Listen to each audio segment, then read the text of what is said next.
The ceiling fans? They're very attractive.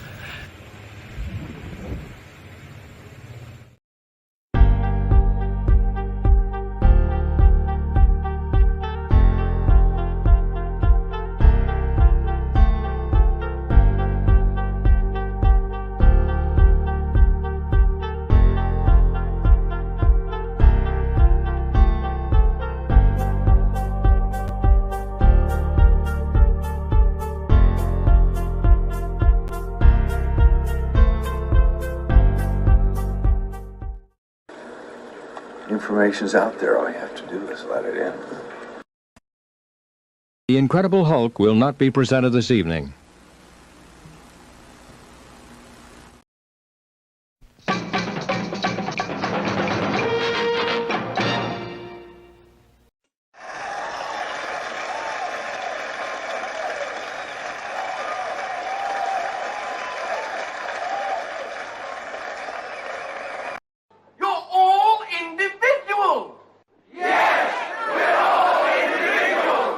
Clickety-click.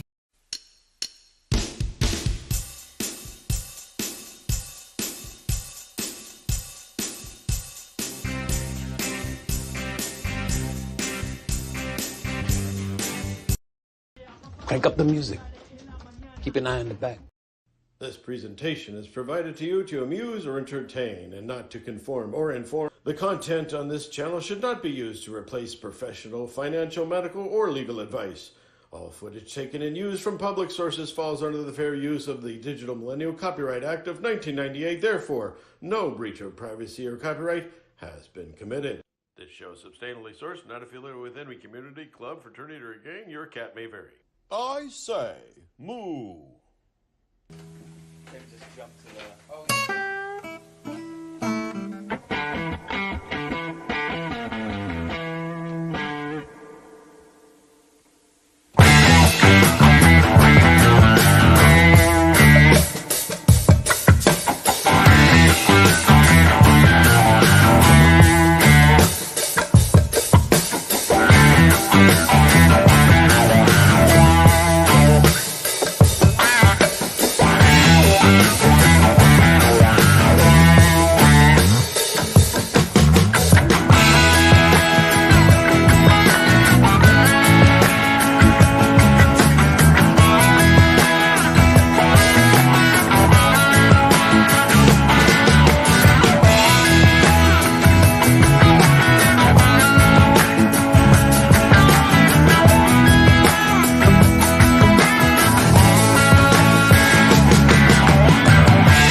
I went to the gas station the other day to put air in my tires. It used to be free. Now it costs $2. When I asked the attendant why, his response was inflation.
flight tracking continues.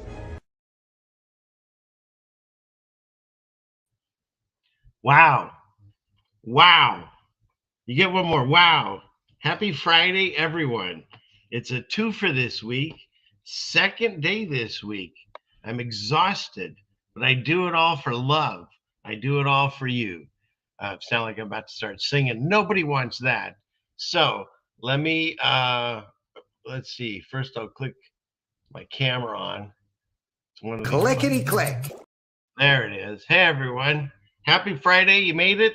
You're on the right side of the grass. So here we are. I won't play it yet because Jen's not even on stage. But why don't we just bring her on? I've got my partner that we do so many shows together with, the lovely Jen.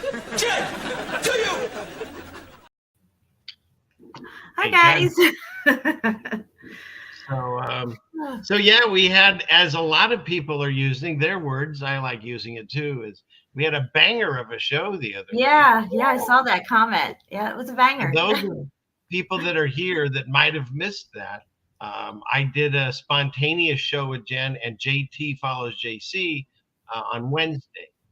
So if you haven't seen that, well, then you have a bonus to go, because that we did about 3 hours on that, and I think it was fascinating to listen to some of his ideas that I hadn't even thought of, and there was a lot of humor in that show. So yeah, it was fun. Yeah, right. It was a blessing. So if you haven't seen that, go check that out. And shout out to anybody that's new to us from JT, because wow, I got a lot of there's a lot of response from that show, and he gets 3 times the amount of views that we get. So hopefully there'll be new people coming over going, what do these guys and gals talk about? And so we'll find out and have a good time. So That's right. Okay. Oh, thanks. See, we already see Tony says great show, learned a lot. So that's excellent. Thank you, Tony. Yeah, if you haven't seen it, you have to check it out. It was a really good show. So yeah, I think we all have a piece to the puzzle, and when you hear somebody else's piece and see how it fits in or changes your perspective on what your piece is already we're giving you, it helps us grow and helps us move forward and try to better understand where we're at and what we should be prepared for. Because I think, the deception is a big part of it. Clearly, that's the main goal, but to have us off guard and not prepared because we don't know where we're at, what time it is, what's coming. There's my mom. And we see that we have, like right here, Liz, just finished watching and came here first time. So welcome. I've seen a lot of new names. So yeah, we're excited to present what we talk about over on our channels. And yeah, I'm going to also drop my channel link in the chat here. If you haven't subscribed yet to my channel, please do put your notification bell on as well.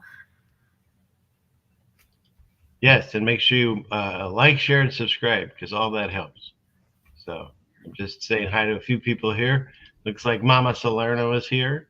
That's right. Mama raised a true seeker. All her fault. It's all her fault, yeah. Well, most of the time on this channel, we say, where is it?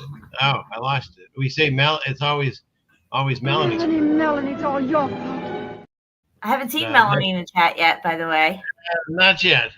So she will be arriving.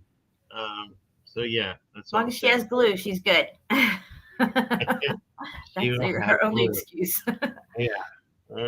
I don't always agree with everyone, including people that are good. Yeah, whatever. Everything's good. We're all good. Everything's wonderful. So what are we going to talk about tonight? Well, the way my show usually goes, I have a bunch of tabs and we just get lost in them. And sometimes I have little videos I've made and stuff and showcase my cat, who thinks she's a panther, even though it says Puma. They didn't want half of it. And then I kind of usually I'll pick some main subject matter. And since we just did that long show on Wednesday, it was really hard to put something together right away on the fly. And so what I did is I mentioned to Jen, hey, we've talked about, many people have, but we've talked several times on the old World's Fair, specifically like the 1893 one.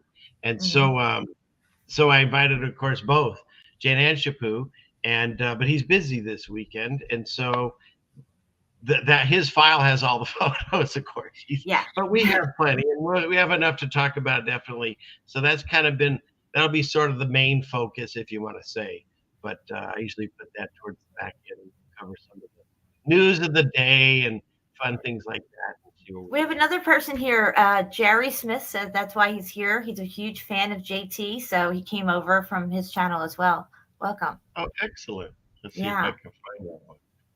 Yeah, Scotty, the World's Fair stuff is fascinating, and none of the narratives make any sense. And when you really dig into it, you find a lot of holes. And when you start finding that, well, in a court of law, it wouldn't even hold up. So somebody ain't telling the truth. Oh, here we go. Right, this one? Is this who you're Yes. talking about? Okay. Yeah. So welcome. What a cute little baby. Okay. Let's see. And if anybody that did see the Wednesday show, I used the same joke because give me a break. You know how hard it is to get a new joke every week for every Friday show for the last whatever been 3 years, 4 years. I'm running out of places to look. So You do it though somehow. well, that's by God's grace, of course, as always. So because He's in charge of bad dad jokes. Okay. God's got a sense of humor. Right? Well, He has to have a sense of humor. I mean, If you didn't. Right? That's why I always say to myself, sometimes he's got to be up there shaking his head, just like. Wait, sometimes see, in my version of God, He's always doing this with me. Yeah. He's always doing this. Exactly. There's very few times He's not doing this. I think he was doing it yesterday when all those fireworks were going off for Lucifer.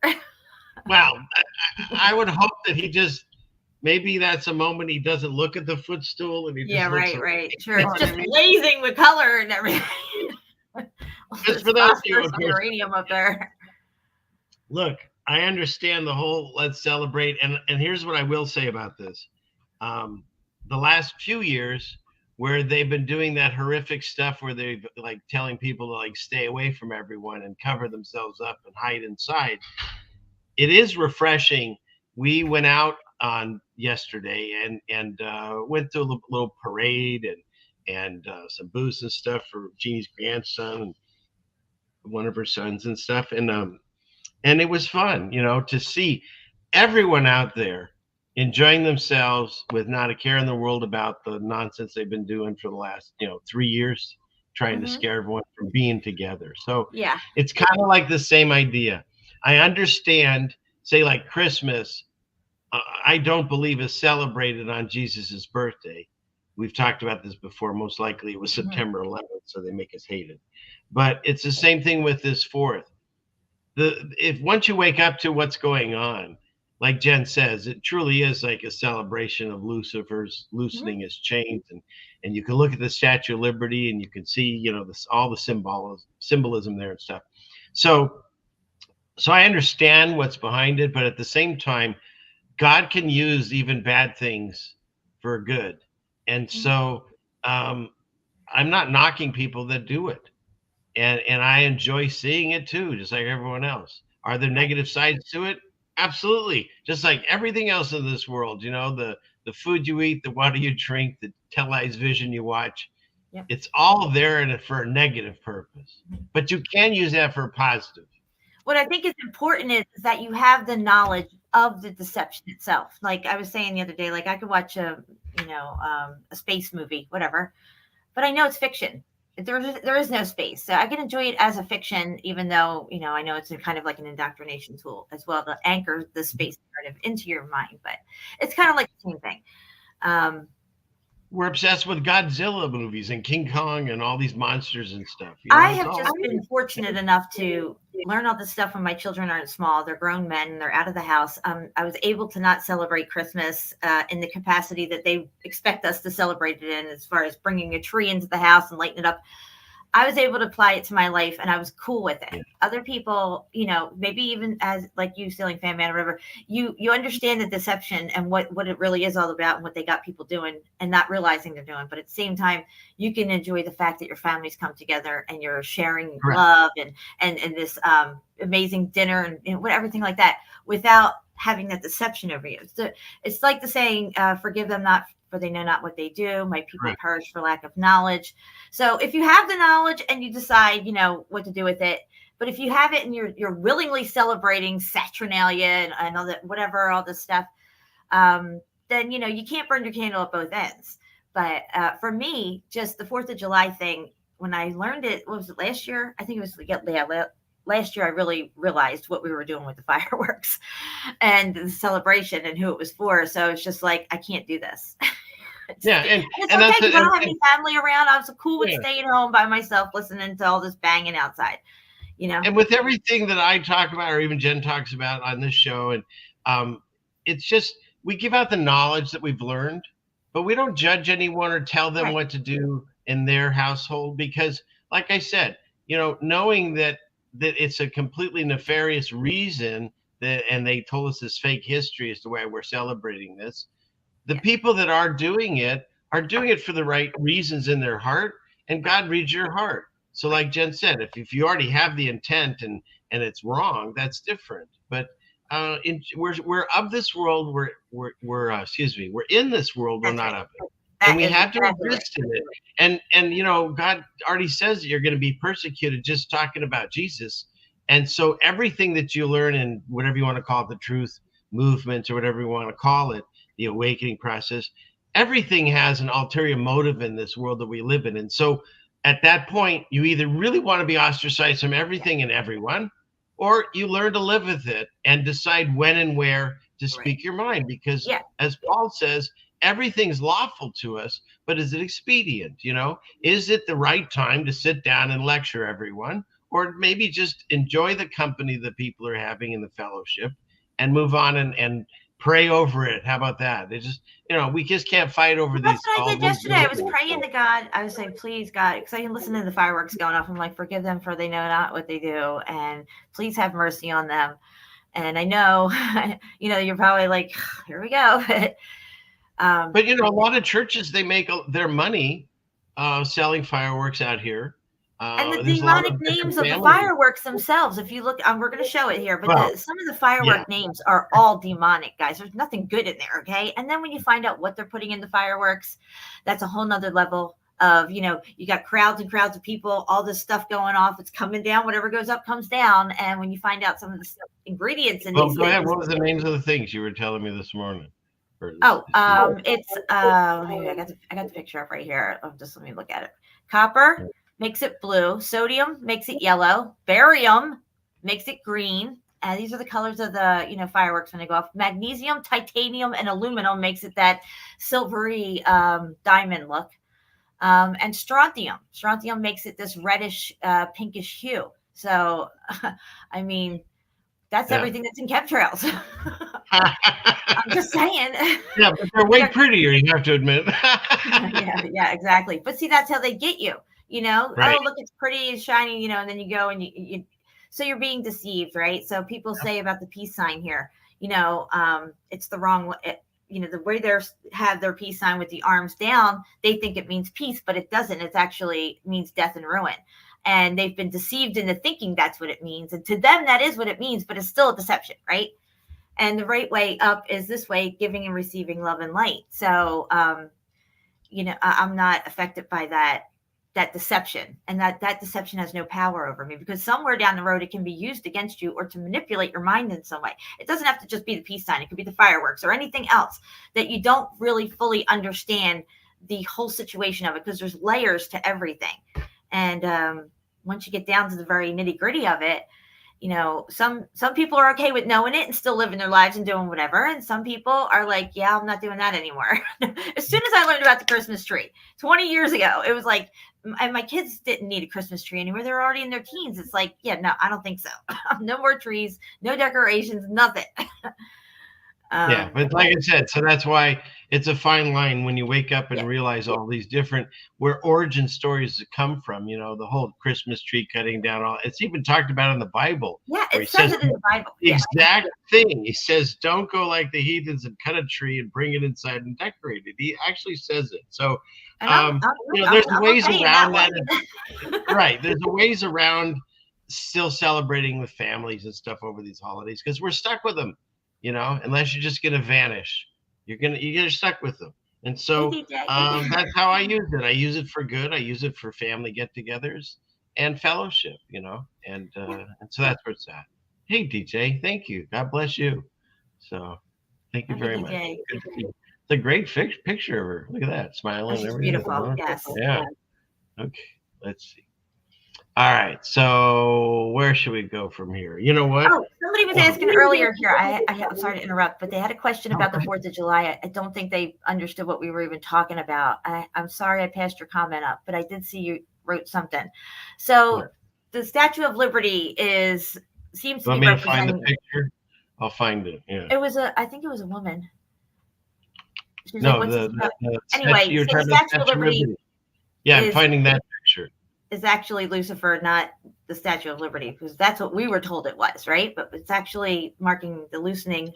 We are assuming that's the date for the loosening of Lucifer, because the chains are breaking on the ankle of the statue. It's coming out of a star fort. Lucifer is the morning star. So obviously if we're celebrating this, like as if it's our independence, or is it actually his independence and his freedom from being chained? So, once you put it all together, it adds up. And for me, clearly we're celebrating something that, the whole independence thing with England, that's all just BS anyway. It's all made up. Yeah, narrative. that whole story doesn't pan out anymore for me. It's really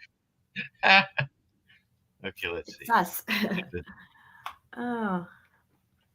Oh yeah, there's a good one. Alpha Talks, that channel, he does a really good breakdown on the Statue of Liberty. It's undeniable to me at this point what the statue is. And, Here we go. Okay, so this is a real famous painting of Lucifer, and the faces are like almost identical. The points on the crown are the same.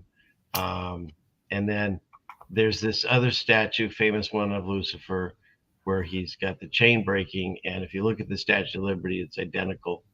Mm-hmm. And so the theory is that this is a representation of Lucifer, along with the torch and everything, the morning star and all that. And since it's indoctrinated on 1776, which we've never broken away from England, that's all a ruse too, because look at our court system and stuff. That tells you. But regardless, and the money system's all still based over there, and we can go on. There's 3 obelisks in the world. One in London for where the money is, one in the DC because we run the military, and the third one is the Vatican, who owns everything else. And they're all sovereign nations. So that's right. We've never left England. They're still here. Actually, we're the ones who are sovereign, but they made themselves sovereign, and they capitalized on all of our names, and that's how they brought us into their law of the sea, which is Uniform Commercial Code. And don't even get me started on all that, because that's a whole nother show. Yeah. Right, so get rid of that. But it all ties together, all of it. And he's out on the water, the law of the sea, code statutes, laws, limitations, and everything. It has nothing to do with free people on the land. They have us under the law of the sea. But when you walk outside your door, you step on the ground, not the sea. And for how many years, and you don't have to write it in the chat, but you can say, the day that I learned that the Statue of Liberty has a foot that's with a broken chain that matches the Lucifer statue and paintings is today. It was Cynthia who asked the question. Cynthia, I see her name now. I think she's the one who asked the question earlier. And of course, it just immediately appeared on a star fort. Those all popped up everywhere. And if you think that it's on Ellis Island, that's a Mandela too, because it's now on Liberty Island, which is weird. Because if it was always on Liberty Island, why would I confuse that it was Ellis? And also, I'd like to point out that, another Mandela effect with the Statue of Liberty is that nobody's been to the torch since 1916 when the Black Tom event happened, and it was damaged due to some terroristic activity from the Germans blowing up munitions on the Black Tom Island.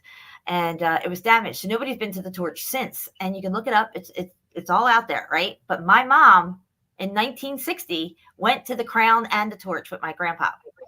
And she remembers going out on the torch and walking around it and everything. She was 10 years old. And she was on with me and Brian Stavely talking about it one time because we were covering, the whole thing with the Germans and what's going on with World War II and everything and World War I. And, the whole Black Tom thing came up.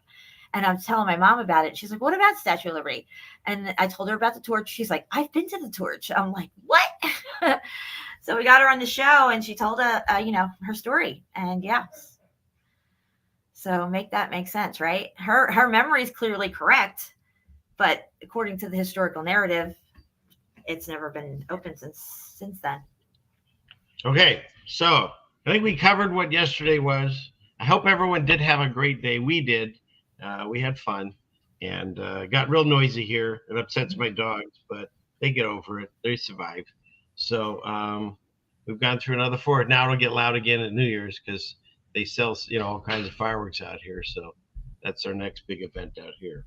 And New Year's, that's another lie, though. I hate to break in on that, but really the beginning of the year should be, April 1st? They call it April Fool's Day. They say we're fools, right?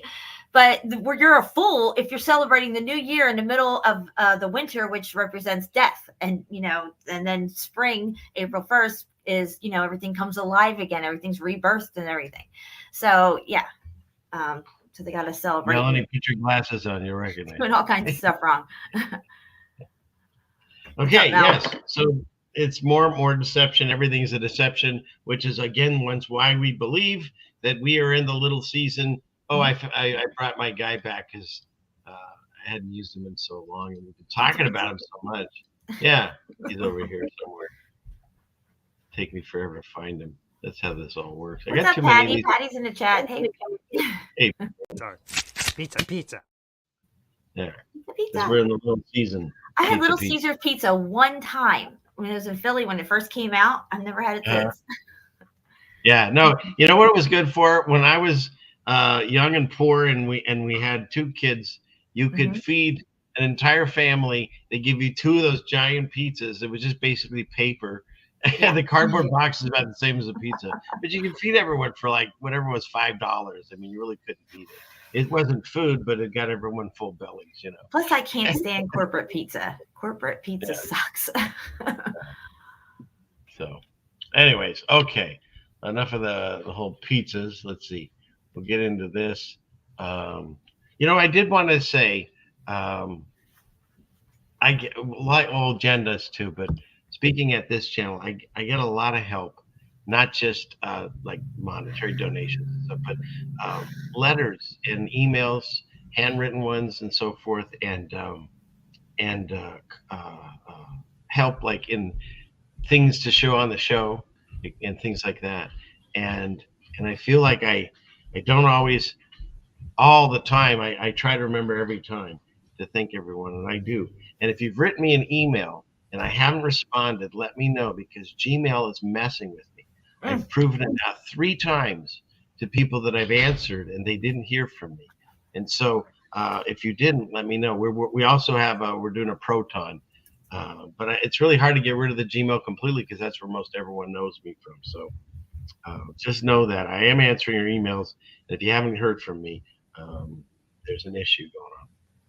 But I will continue to work at that. It's another way to ban us, Jen. Just completely. Yeah. I mean, you're getting shadow banned on emails now. It's just like YouTube fuckery, just bleeding over in the Google because they just merged and all this other stuff, and it's just ridiculous. Yes, it is. So okay. Well, so when I was growing up as a kid, one of the first TV shows that I watched was. I know it wasn't Salvage One. No, right? I didn't know that existed. That's another one we could talk about. New people here.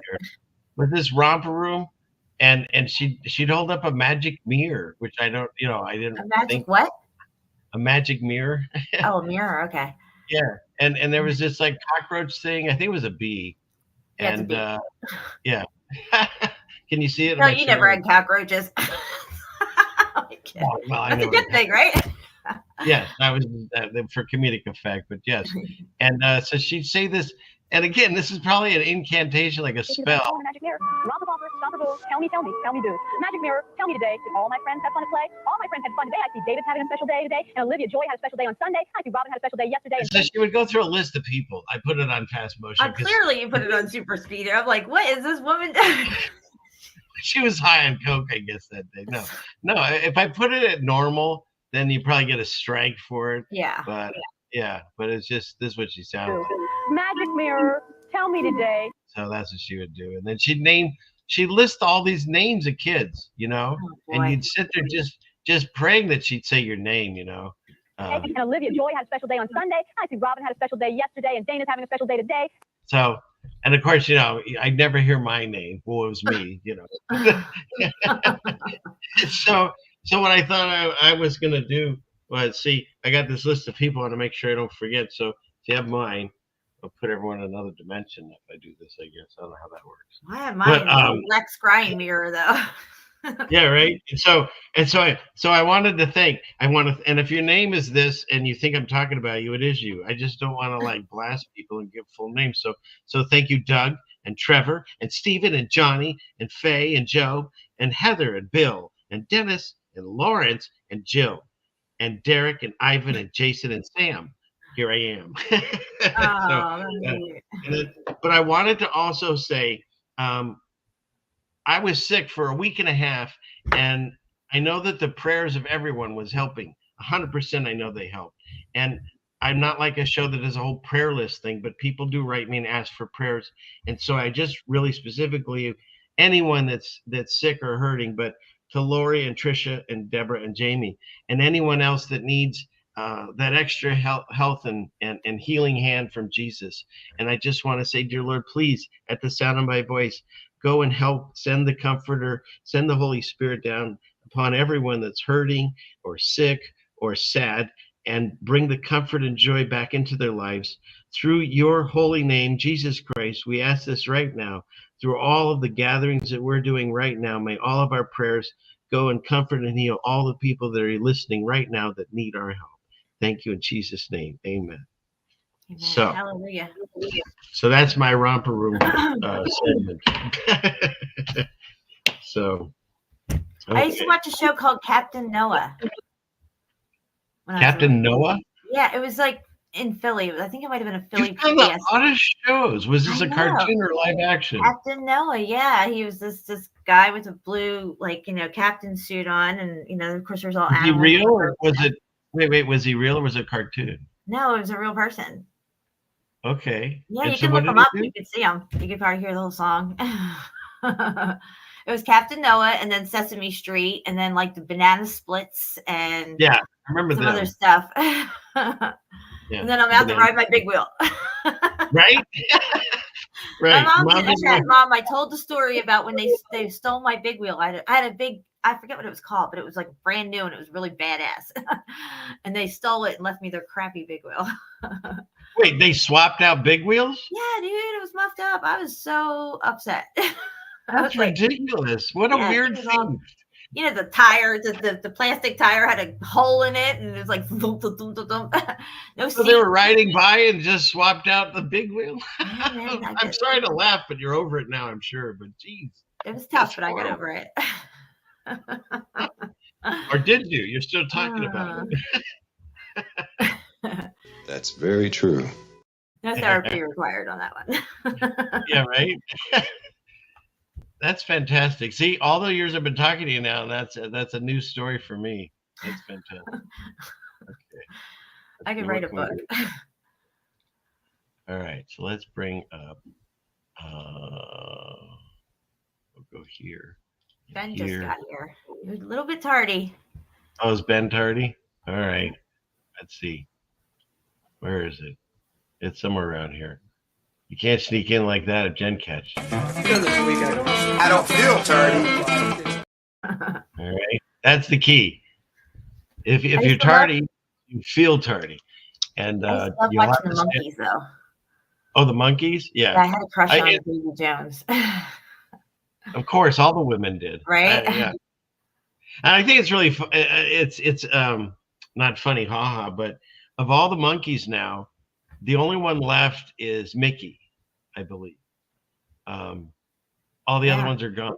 And so, but Mickey rarely sang any of the songs. Like, if I think of a Mickey Dolenz song, it's like, I'm not your stepping stone. And that's just like droning. I'm not your stepping stone. Not me. I mean, it's not even barely singing because he really didn't have a decent voice compared to the other ones. And so he's on tour singing the monkey songs. but other people are singing them because he can't sing. I think, most of the time you just hit a tambourine. But look, if you believe that story, because everything now seems to be put together by the CIA. I mean, look at this backstory of the Eagles and that whole area in Sunset Hills and stuff, and the Doors and all that. They admitted they're CIA projects. So the Monkees, if you buy into the whole storyline, because I was into them too. I was in the Beatles and the Monkees. And it was that the Beatles were so popular that they wanted to put a show on TV. And so they put together these actors, shockingly, and none of them knew how to play any instruments. And so they just put them together, and then they supposedly learned to play these songs over the years on the TV show, which there's no proof they ever really could anyways, because you go to a live concert, they just lip sync and, most of the things aren't connected. So it's like, who knows if they ever did play instruments, but there's so much weirdness. Mike Nesmith, his mother is the one I believe that invented liquid paper, which, by the way, I think has that whiteout has changed. That's right. I do remember hearing something like that. Yeah. Yeah. And I don't know, there's a lot of weirdness of that whole group. But I just find it funny that he's on tour, but he's the worst of the singers, So what are you paying for? Oh my goodness. Okay. We get into that. Let's get off of whole Monkees. Okay. I was watching some old videos of the Beatles, though, how the girls would go crazy in the crowd. Like, I know, and they couldn't even hear them. They weren't doing anything that spectacular on stage. I've seen way better stuff, and they're like fainting and stuff. And weren't their shows only like 30 minutes or something? I mean, it was like really fast. It was over. Yeah, pretty fascinating. With new eyes, looking at all this stuff. Okay, what do we have here? Okay, let's get rid of that gal. I thought this was interesting. This just happened.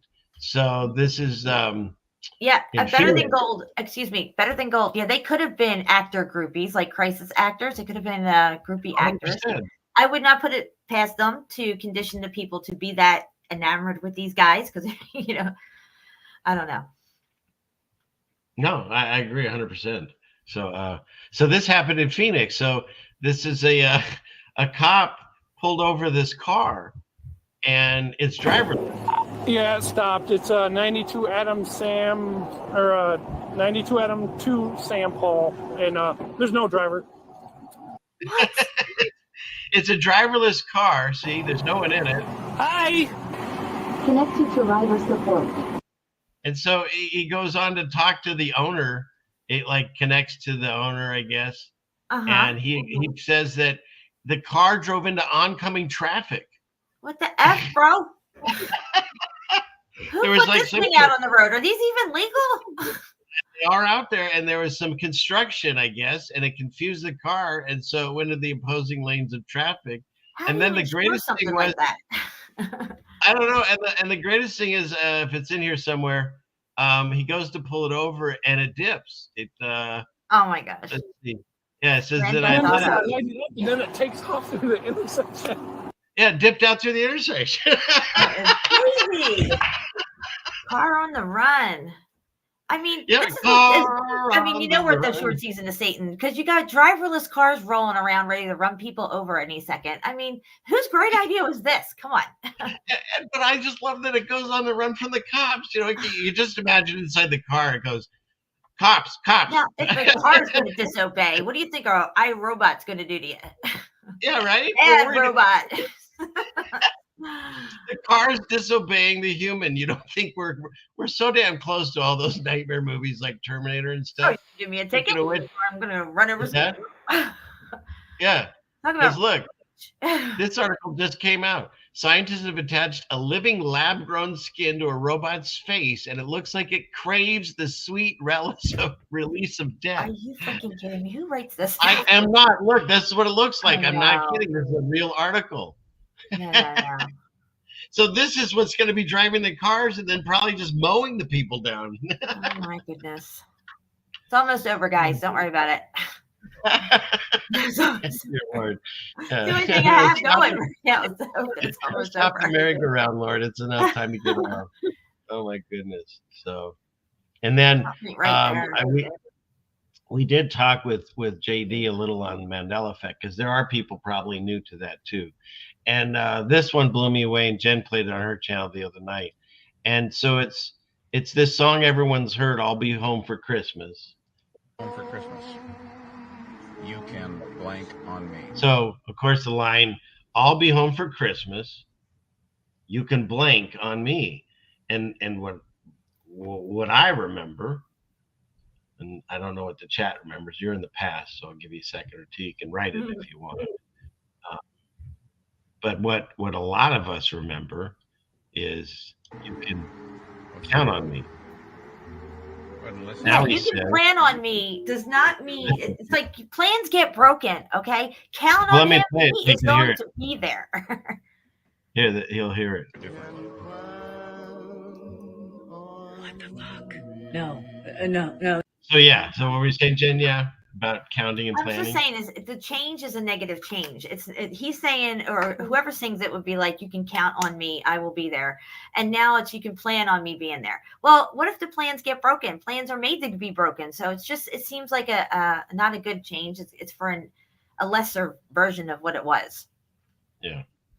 And so, and then the way this whole quantum effect or whatever goes, some people have heard about this a while back. For me, it was brand new, just last a few days ago or a week or whatever. So pretty wild. Yeah, and if that's something that you can't what do you call it? You can't justify in your head, then you've been affected, as everyone is. And the takeaway is not to be fearful of it. The takeaway is you live in a, as they would say, supernatural world, and it's another way that they're hiding that fact, because we believe in a one and only God, a creator, who is beyond human. So it's a supernatural world we live in, even though it's just the natural world. And so it's another way to hide God. What I use it as proof that God exists, because things have changed at a molecular level that don't make sense and it can't be explained away. So that's the way I see it. So if that one affected you, go listen to that sometime, and you'll it's really given us a clue into the fabric of our reality. And it's also given us a huge clue that we've been lied to about our reality. And it's also, the people who have the eyes to see it and are okay with dealing with it, and who can digest it, you start to realize nothing's what it seems. It never was. And who knows what else could happen if this could happen. Anything could happen. And, you really got to get ready and get right and stuff. I think it's a huge sign of this ending, this crescendo, almost like, all the pieces are going back in the box. Everything that was hidden is being revealed because, like at the end of the night at a bar at 2:00, the lights go on and the roaches scatter. You know what I mean? You get a real good view with the lights on of where you've been all night in this place. And it's not looking good. How come that's twice we've referenced roaches and we barely into the show? That's interesting. Right. Okay. All right, let's move on. Speaking about things being revealed, how about this? I remember a long time ago, I went to my dentist and I said, "Hey, if we can regrow bone throughout our body, because God made this system amazing. The only reason that we don't have the technology capability of ourselves to completely heal is we're constantly being bombarded by poisons through whatever, ingesting, through drink, breathing, whatever. There's many ways you can apply it on your skin. There's all kinds of things that our body's constantly having to cleanse. And so we're coming down with illnesses."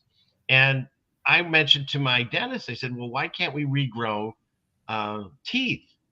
Because, it's bone and everything else. You can, you cut your arm and it'll heal. It grows new skin." They'd rather drill a tooth into your gum, like implants. I don't know how people do that. But then check this out. Here's a news article from 2006, Science Daily, where they talk about ultrasound helping regrow teeth.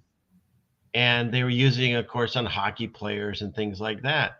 But you can look up this article. It's out there. Just type in ultrasound helps regrow teeth. And so why aren't we still studying this?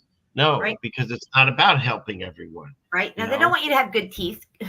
They want you to have no teeth and sick and dying. And they want to push the whole fluoride thing, which if you look at fluoride, it's a byproduct of aluminum manufacturing, and it's poison. It says so right on the toothpaste. It says kids' crest, but send to poison center if they accidentally swallow any of it. I mean, it's, It was nuts. crazy, CFM. A while back on one of my shows, I showed a lot of the old commercials from the 50s about these, toothpastes and stuff, and how they were conditioning people. It's crazy to go back and watch those commercials and how they really are promoting fluoride. They called it fluorine back in the day, and they changed it to fluoride. But yeah, it's pretty creepy, those commercials. And look what they have to, in order when they pour it into the water systems for our health, they have to be suited up because you'll get burns on their arms if they don't have all that gear on. Yep. And what happens if they accidentally spill it on the concrete? No bueno. Yeah, no bueno. It eats away the concrete, and they got to have this whole thing to clean it up. Yeah. But yet they're dumping it right in their water. Yep. Okay, so that's our whole discussion on that. I thought that was interesting. That I really wish somehow someone picked this up and start looking into this again, because what a great thing if we could have ways that people could get their teeth healed without having to go through all the surgery and stuff. It's just nuts that we're not. Instead we'll spend billions of dollars going to fake space. I saw a video that Jeannie was watching, and it was an auditor, and he helped the door of this vet that was in a wheelchair. And when the guy wheeled in, he looked at the wall, and they had a poster of all the different ones, Army, Navy, Air Force, Marines, Coast Guard, and they had Space Force. And the guy was probably in his 70s or whatever, and he goes, "What does Space Force do?" And everyone was laughing, and we were laughing, and because what a joke! Like another way to steal money from the taxpayer for absolutely nothing. Yeah. They're not. What are they doing? They're not protecting space. Give me a break. So, all right. I'm going to be doing a whole live stream on the meteor showers. I've been collecting a lot of data. I found an old video that I shared with Steve back in the day that I've been looking for forever. I finally found it. It's going to be pretty good. So I'm excited about talking about that. I'm looking forward to that too. Yeah. And then here's another thing. Now, I'm not advocating any killing of rhino. I know that there's poaching that go on because they want their horn.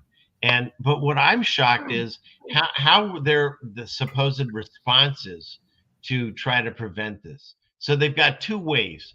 One is they pre-capture the rhinoceroses and they saw off their horns. That just sounds horrific. So instead, the new way now, scientists are implanting radioactive material into the horn of a living rhino to poison anyone who consumes it. The best idea it's ever heard, he says on this article. Now, let's break that down. What is it going to do to the rhino? Thank you. Exactly. I was muted. I said it, and then I was like, shit, I'm muted. Exactly. Dude. That sounds nuts. The road to hell is paved with good intentions. Just saying. And how about this? Let's, for a moment, discount the rhino. If I was to give you a drink, Jen, but I put a poison in it and you died, that would be called murder. Yeah.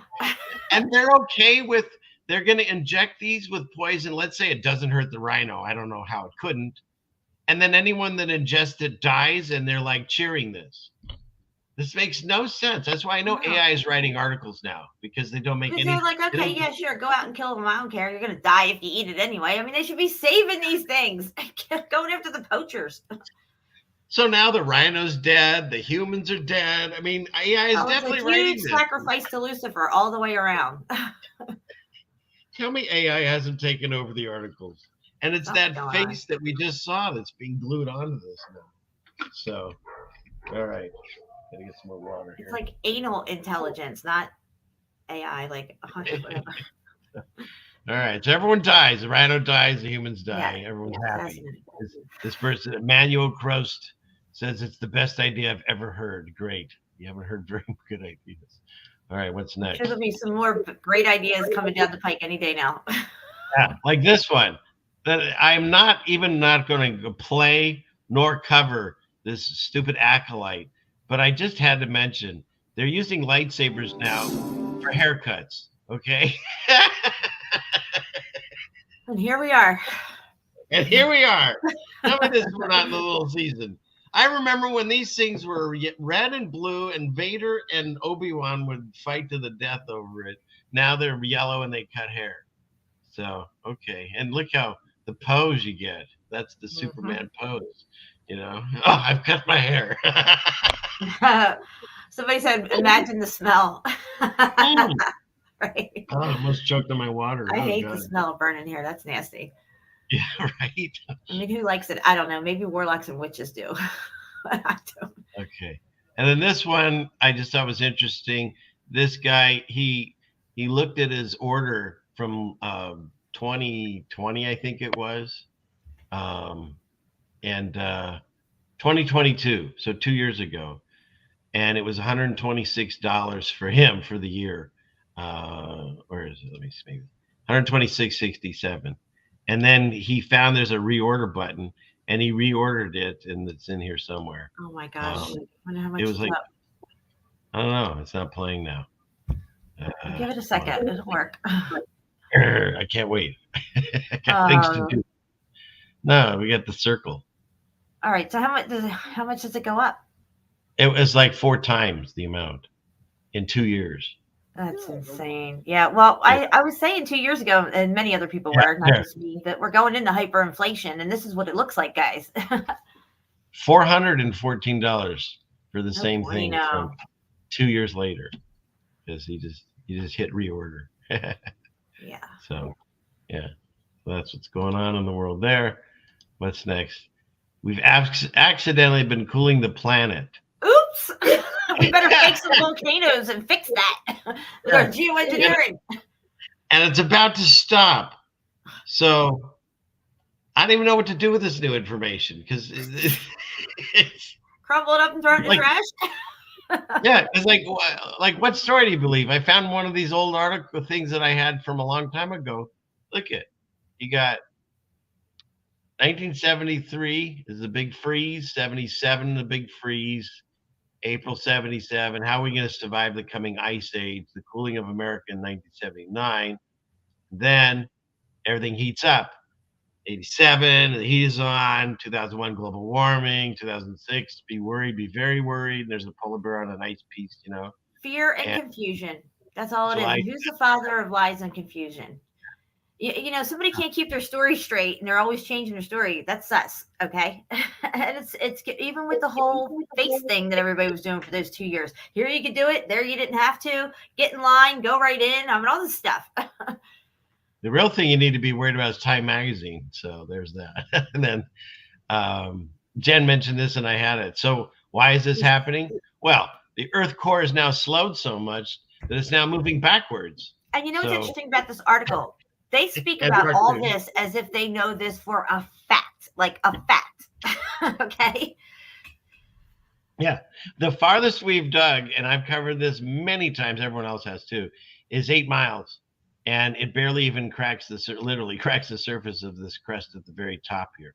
And after that, it's all just theories and conjectures and lies, you know? And they say that, when did we find out that the inner core is solid metal? I think it is.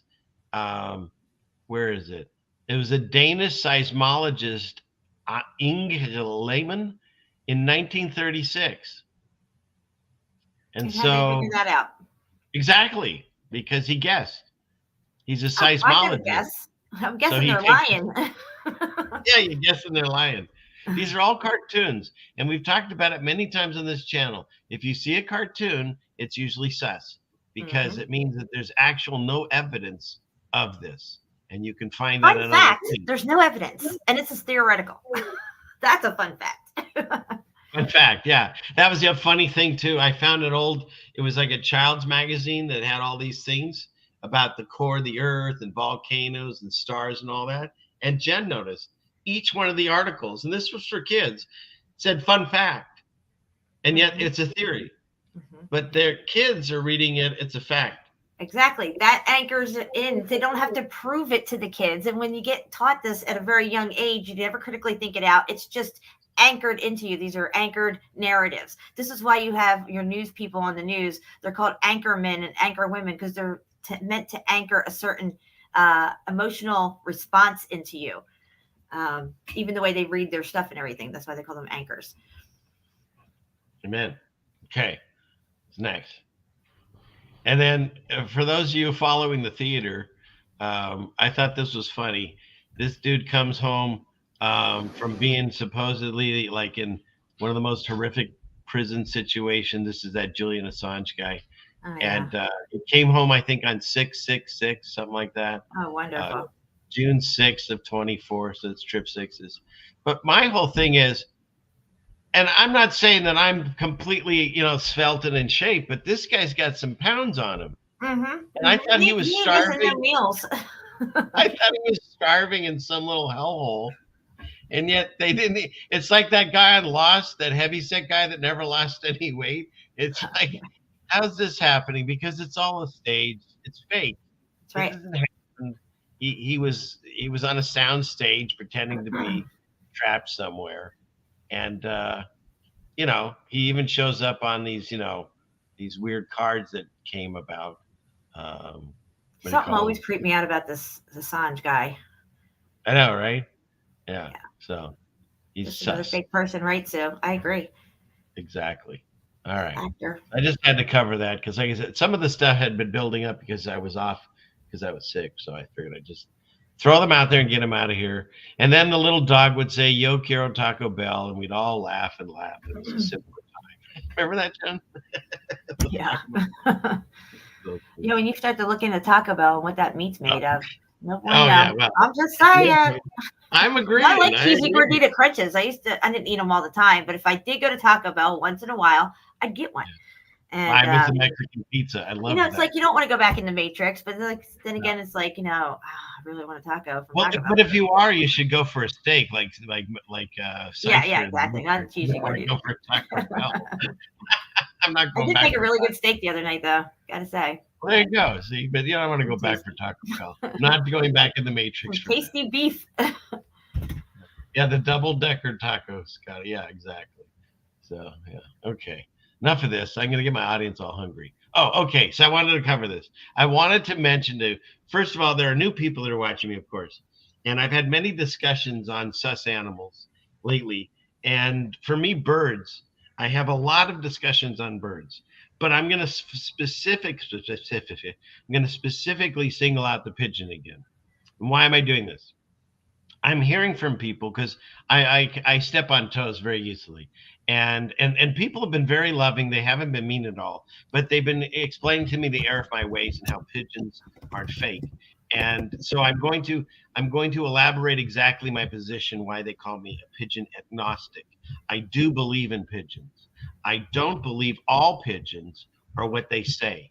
I think there are some weird drone things that are mixed in there as pigeons, because pigeons are the only bird that's like exclusive to the city, really. I mean, you might find some wild pigeons in the wild out. We see them and stuff. But overall, it's mostly just cities. So those are the ones I'm fixated more on.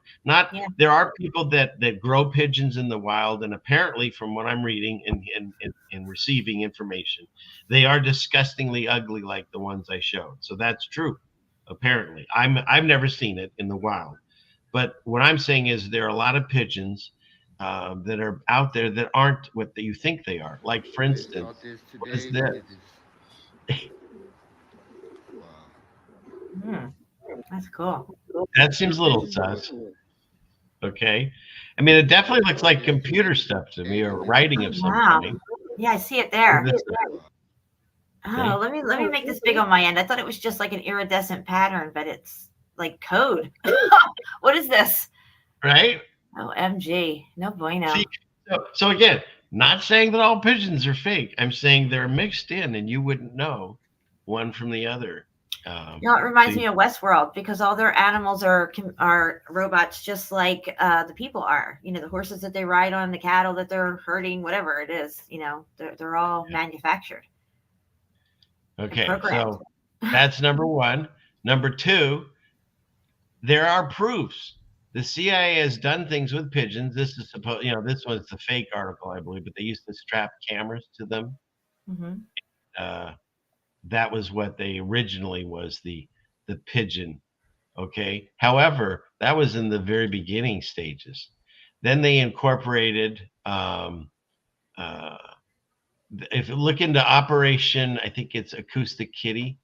I think I have it. Acoustic Kitty? Are you kidding me? Yeah. No. Oh no, So not the kitties. this one's crazy. They took the cat to the vet and they did surgery on it. And they put a microphone in its ear and a radio transmitter in its skull. I'm sure it didn't hurt. Yeah, I'm sure it didn't hurt the cat at all. And they had wire throughout its fur. And the cat can innocuously record and transmit sound from its surroundings due to problems with the stereo. Anyway, so but what happened was they went to test it out. So here, oh no, the amount of money they put in and the torture they did to this cat. It was an hour-long procedure. Okay, and so here it is. The first Acoustic Kitty mission was to eavesdrop on 2 Men in a Park outside the Soviet Embassy in Washington, D.C. The cat was released nearby, but was hit and killed by a taxi almost immediately. There you go. And here we are. Then they went to the cockroaches. They started using the cockroaches after that. Oh, nay, you know what they used? This is an actual drone dragonfly. Yeah. Okay. They also had bumblebees. These are real. Look them up. Yeah. So I've seen the little, they're not even just putting them into the insects. They're actually little computerized insects. Yeah. And so, again, not saying all birds are fake, not saying all pigeons are fake. I'm saying there are sus ones intermixed because they've been doing it to us forever. Here's the spy fish. You know the big flies, and they're bigger than the normal size flies, those big flies. I had one in my house. It was in my bathroom. It would not leave. I could not get rid of it, and it would always come out of nowhere and just get on the wall and just sit there like, what? I'm like, this spot is a spy fly. It had to be. It's recording you.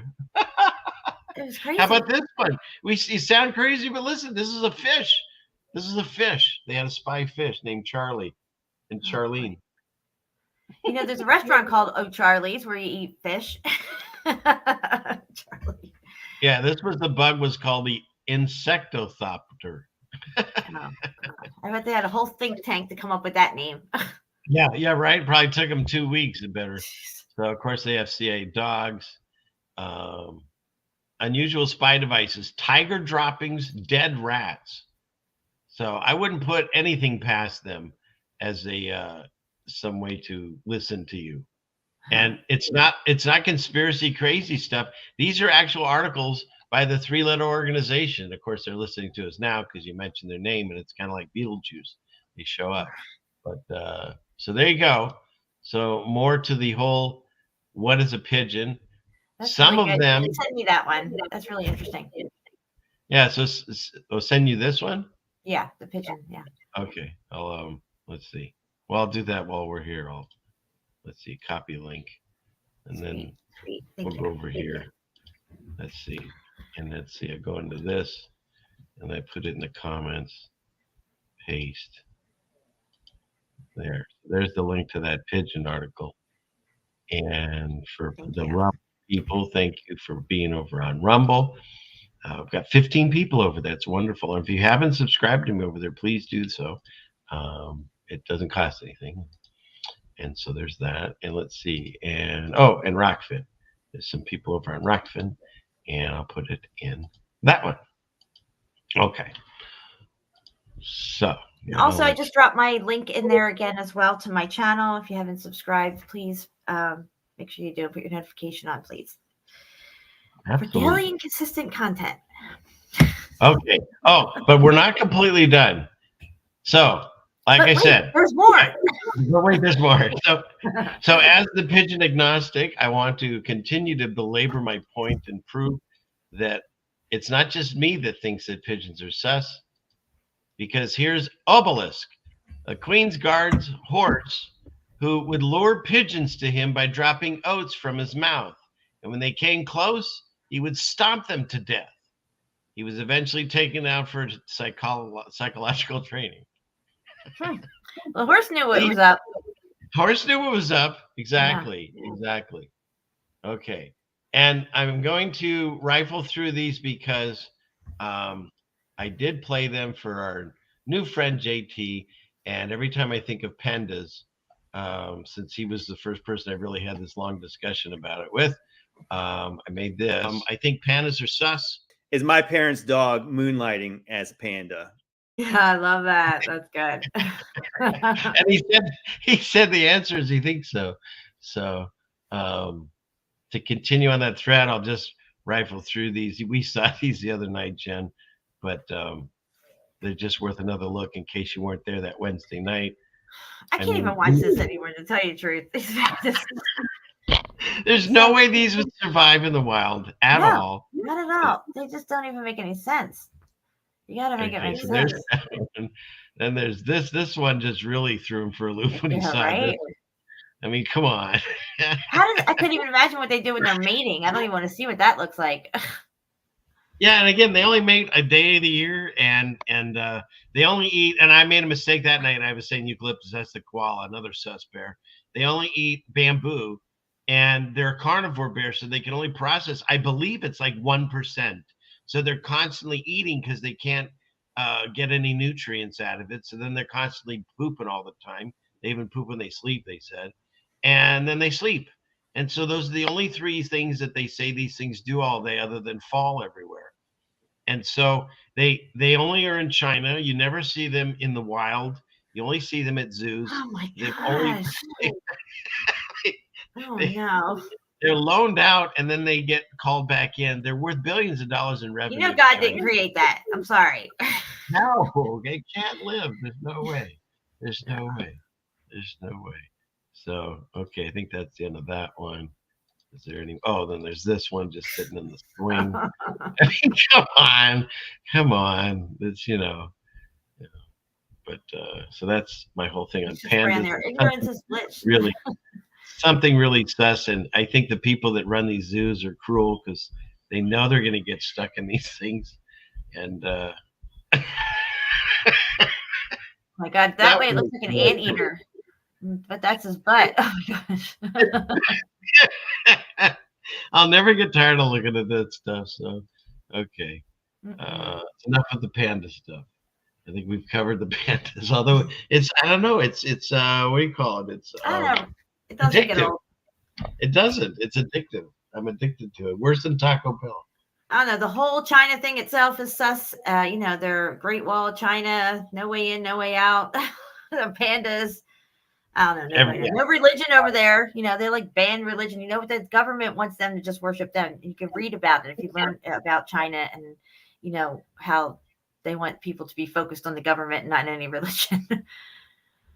And have you covered Jen and Chapu, what they do on their channel, if you're not familiar, they cover the different, like you even have like different countries, like you have a whole playlist, and they go to different countries and different cities, and they look at all the structures that they say are carved out by ancient people with ancient tools, or what we believe is it's a symbol of God's destruction.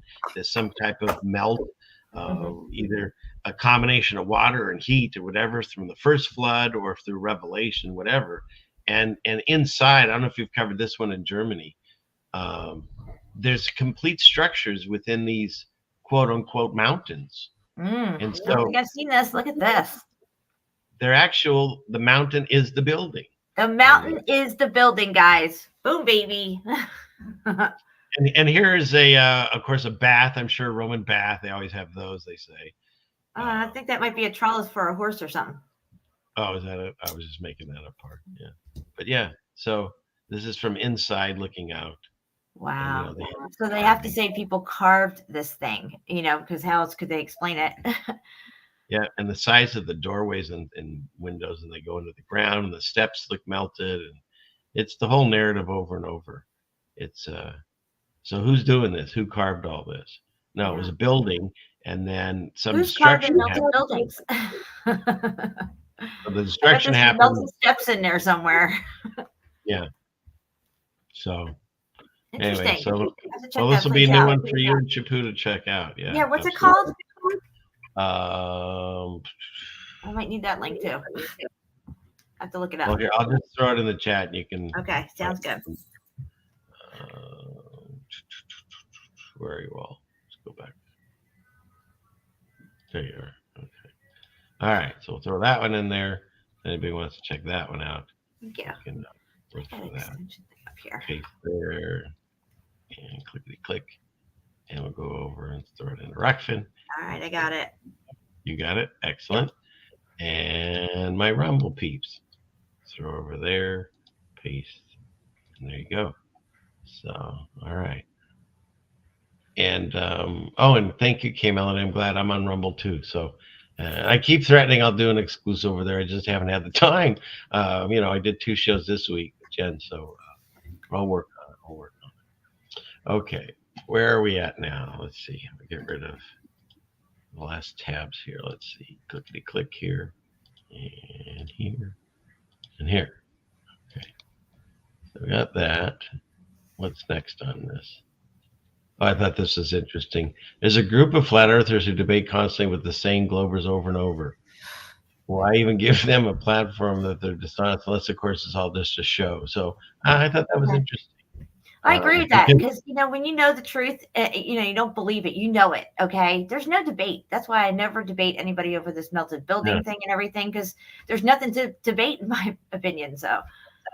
No, yeah, it's like you're gonna debate whether or not my left arm exists. No, I know it's there. I know where I live. I'm not gonna try to debate it. And I know Jesus.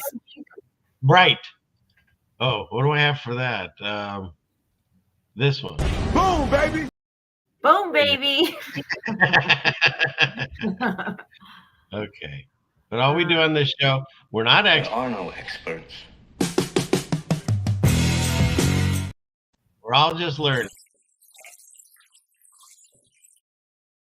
Happy Days in Laverne and Shirley. I remember that was one all the time. On your mark, get set and go now. Okay, what are we doing here? Let's see. Okay. Well, then, since we mentioned that, we'll go into, let's get this out of the way. Scary Space. This week in Scary Space News.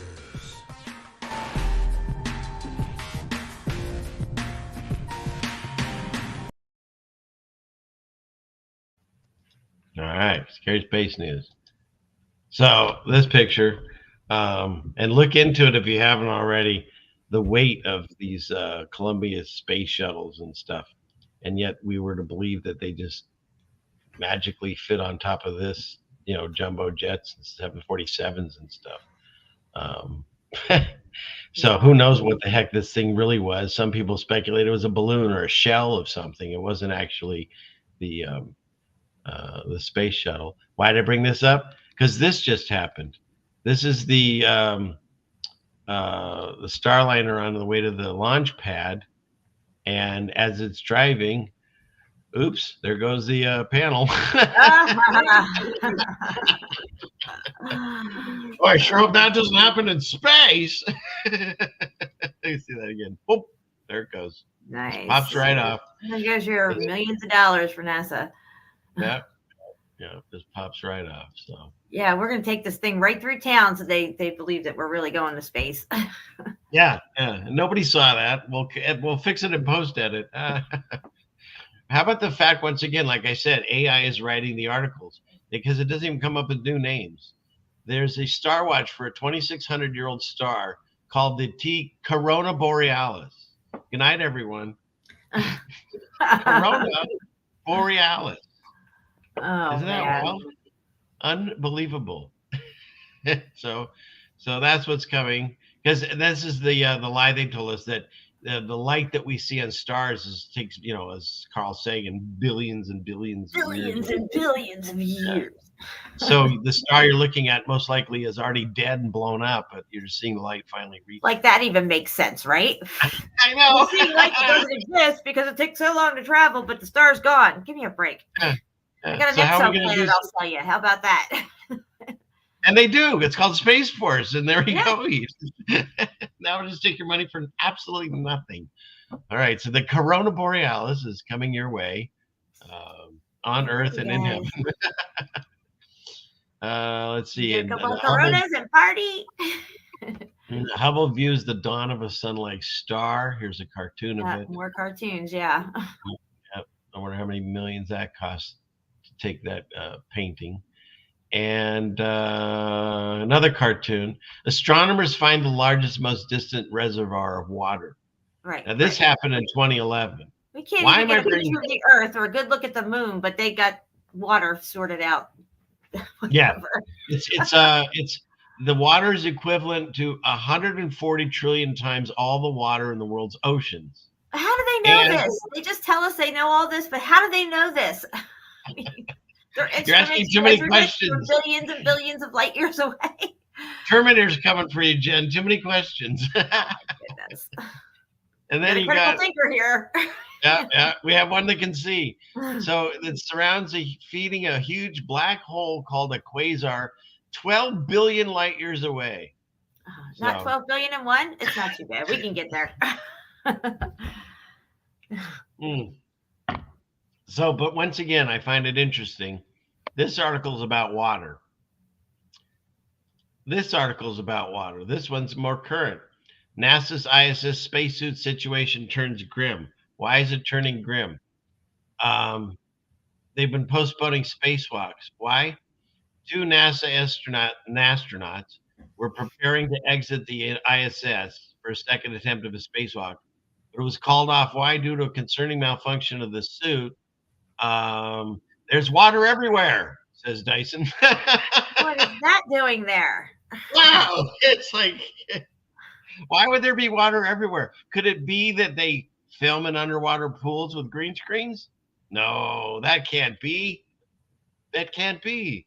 That's not why look at bubbles in space and you'll see them in the videos. They're UFOs, don't you know? So, and then why is this important why do they train, quote unquote, underwater? Because it mirrors space, they say. Who else says that? God. Water's above, water's below. Yeah. Have you ever seen what stars really look like? If you're to film them properly, they look like water, light shining through water.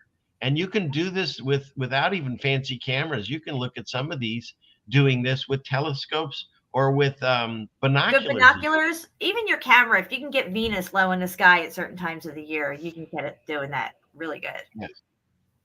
So stars are another deception. They're not what they tell you. That's what they actually look like. And they look like schematics, or however you say that word, of water and electricity and sound waves and on and on and on. So, right? Okay. There's water everywhere, said Tyson, the space astronaut.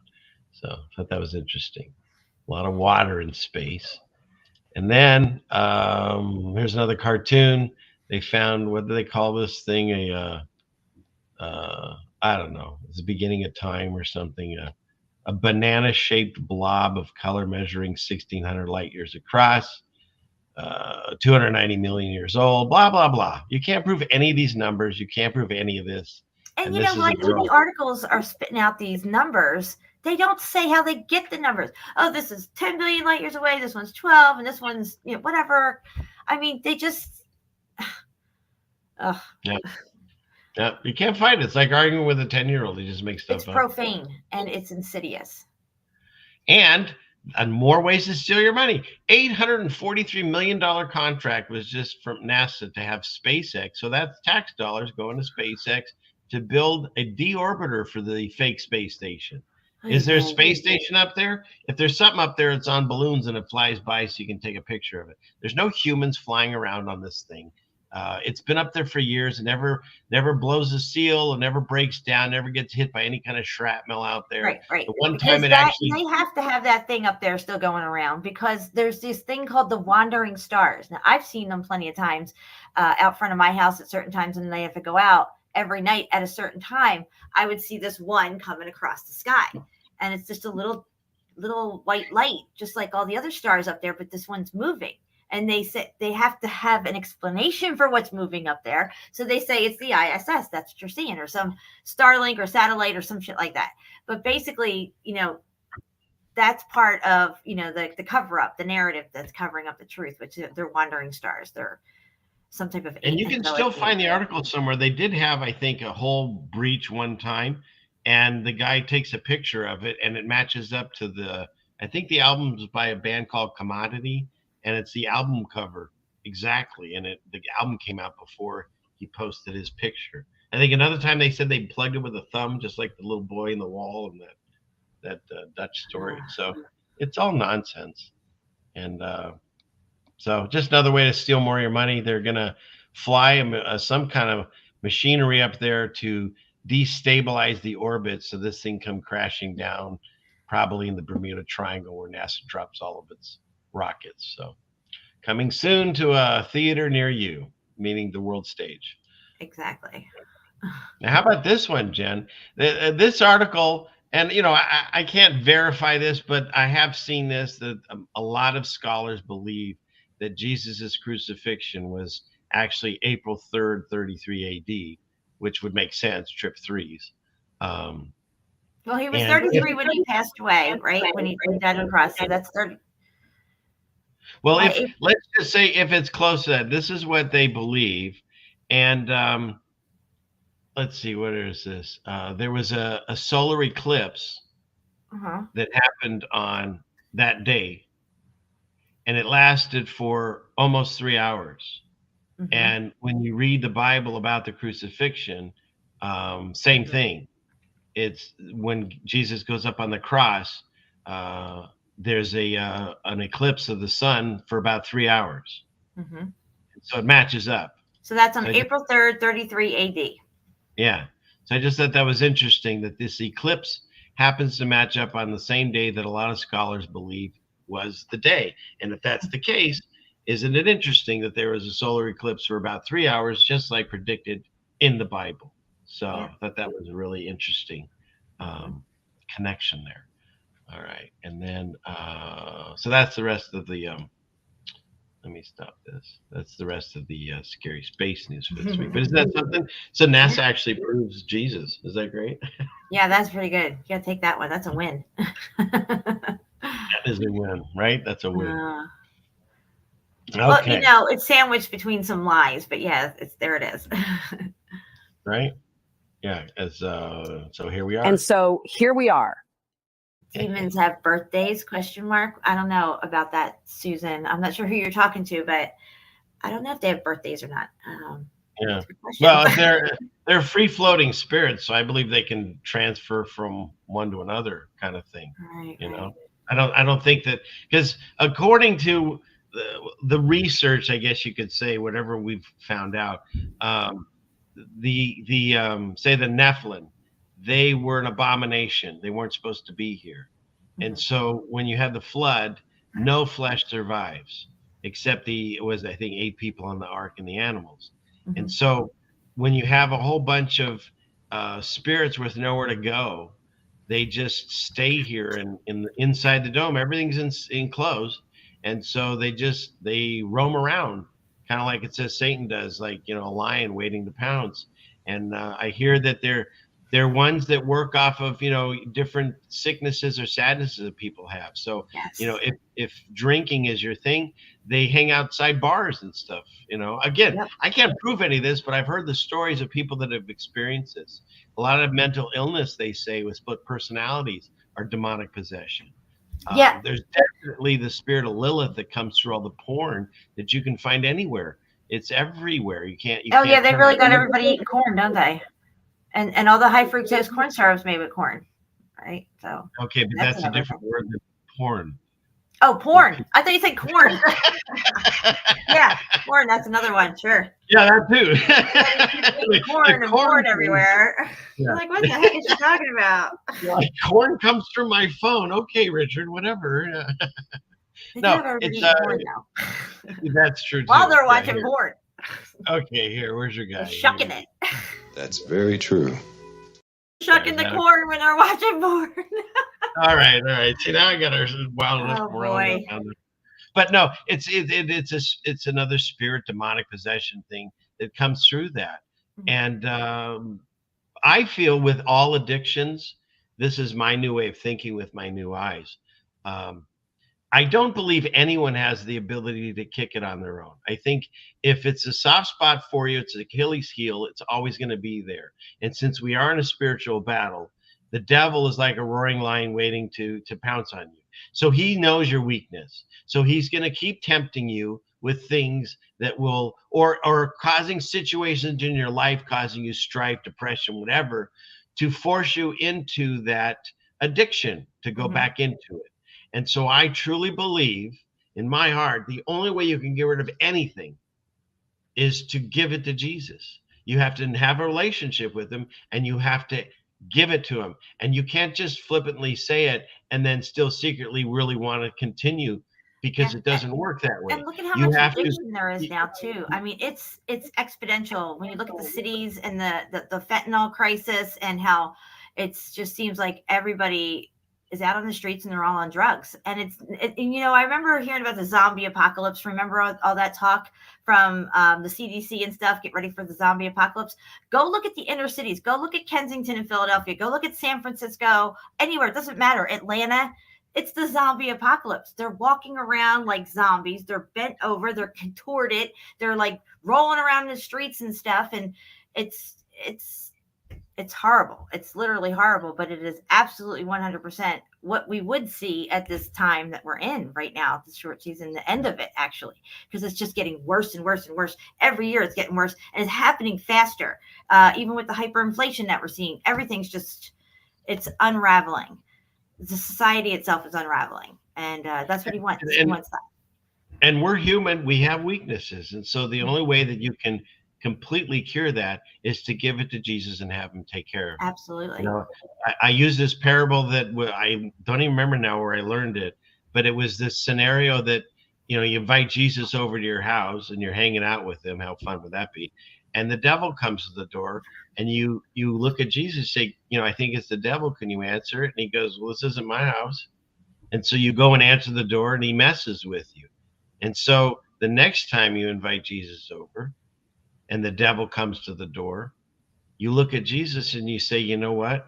I can't handle this. I'm giving you this house. Here, I'll sign it over. Here's the deed. Take over. And then he says, fine, this is my house. And he goes and he binds and casts and kicks him away. And so really it's the same idea in my head. If there was ever anything in my past that I've struggled with, I've now gotten to the point where I give that to him. And I don't get that temptation come as often as it would in my past. Right. We live in this world, so it's always going to be around. That's part of the test here. Right. But he takes care of it, and I don't have to deal with it anymore. And it was interesting. I wrote this down because someone gave this little sermon or something, and in it had this piece that I wanted to read really fast to everyone. And it said, if God's going to make you like Jesus, he's going to take you through everything Jesus went through. And Jesus was not spared from difficulty. He had times of loneliness. He had times of being misunderstood. He had times he was disappointed by people. There were times that he was tempted to be discouraged. There were times he was tempted to give up. There were other times he was just tempted. And if God let his only son go through all of that, don't you think he'll let you go through it too? And the answer would be yes. But the question would be why? Because God's more interested in your character than your comfort. And this is about saving our souls. You can't get to God if you haven't repented and cleansed yourself. That's just how this works. And that harkens back to being in the world, but not of it. So many people are wrapped up in this world and the problems and difficulties that it presents to us, especially when it's coming down the pike to us on purpose. So many people are losing their homes, their jobs. The whole, pendulum is swing to the other side as far as moral standards and the way we treat people. It's just like chaos everywhere, and people go and they want to drown their problems away with alcohol or self-medicating themselves with drugs to get away from this reality. I've heard a lot of people who've done like heroin and stuff, and this other thing with fentanyl. It's an escape for them, and that's what they get addicted to, is this escape. And it's, of course, it's not solving anything. You're not growing from it, and you're only giving into it, which gives that demon or Lucifer the power over you. And they just got to cry out for God. It's so sad what's happening. It really is. I pray for those people every day. It's tough to watch, but God will open our eyes for a purpose. So Yeah, I've had people tell me they can't look at it, but sometimes I think it's good to look at it. You have to see where we're at. We have to pray for these people. If you don't see it and know that it's happening, how can we pray for them? And then we talked about this a little bit with JT the other night. I mean, everything is a castle, whether it's a school or it's a prison or it's an insane asylum or Buckingham Palace, whatever. But this doesn't look like it fits in those days or these days. Mm-hmm. It looks so out of place. And you never see them down a whole forest every winter to heat that place. I'm just saying. And this one no blew running me water. away. There's no running water or nothing when they build it. No electricity. Do they ever show photos of the thing getting pipes put in? There's so many questions I have. So here's the thing. JT brought this up the other night, and I'm fascinated, fixated on it now. Because if you bury a house, let's say you want to bury your house and start over, it would be a lump in the rest of the street, right? But somehow they're burying entire cities and they make them level. Like, it makes no sense to me. On what level would it take? How much dirt or earth do you need to move to level a city and make it level so you can build a city on top of it? Mm-mm. And you say that makes no sense and that it can't be. And yet here's this article. This is a city out near here. Port Angeles downtown was taken to a new level in 1914 by a fill project. So what they did is they said it was too stinky because of the sewage. And supposedly they bury the streets and they raise it. In 1914, it began in 1914, late January, and in 6 months, they made a new ground level. Wait a minute! In 6 months, they did it. Look, dude, everything gets done so quick in the old world. I still got a 2-year-old pothole out here I've been talking about. Right? The whole thing takes 6 months. Today, you could get the permit in 6 months. Jeez. They even say in the article. Okay. So make it make sense. I don't know. Trish, are you hearing this? Melanie, got some glue? I need some. The wall is 15 feet high at the lowest point of downtown streets and 6 feet wide at the base and 3 feet wide at the top. So they buried an entire city and made a new ground level in 1914, and they did it in 6 months. With horses. With horses. And you say, well, maybe they destroyed all the buildings. But if that's the case, why do we see pictures like this where they're excavating and there's a gigantic building buried? So the narrative doesn't make sense other than God's destruction could bury a building in mud and dirt and earth or whatever. That I get. Or he could melt it down from fervent heat or water pressure, whatever. But the fact that humans buried it and made a new street, bullshit. That's all I got to say about that. And then you look at this. Here's a cool time lapse of Texas road construction in 2019 and 2024. Not much has changed. This is progress, guys. In the short season of Satan, this is what you get.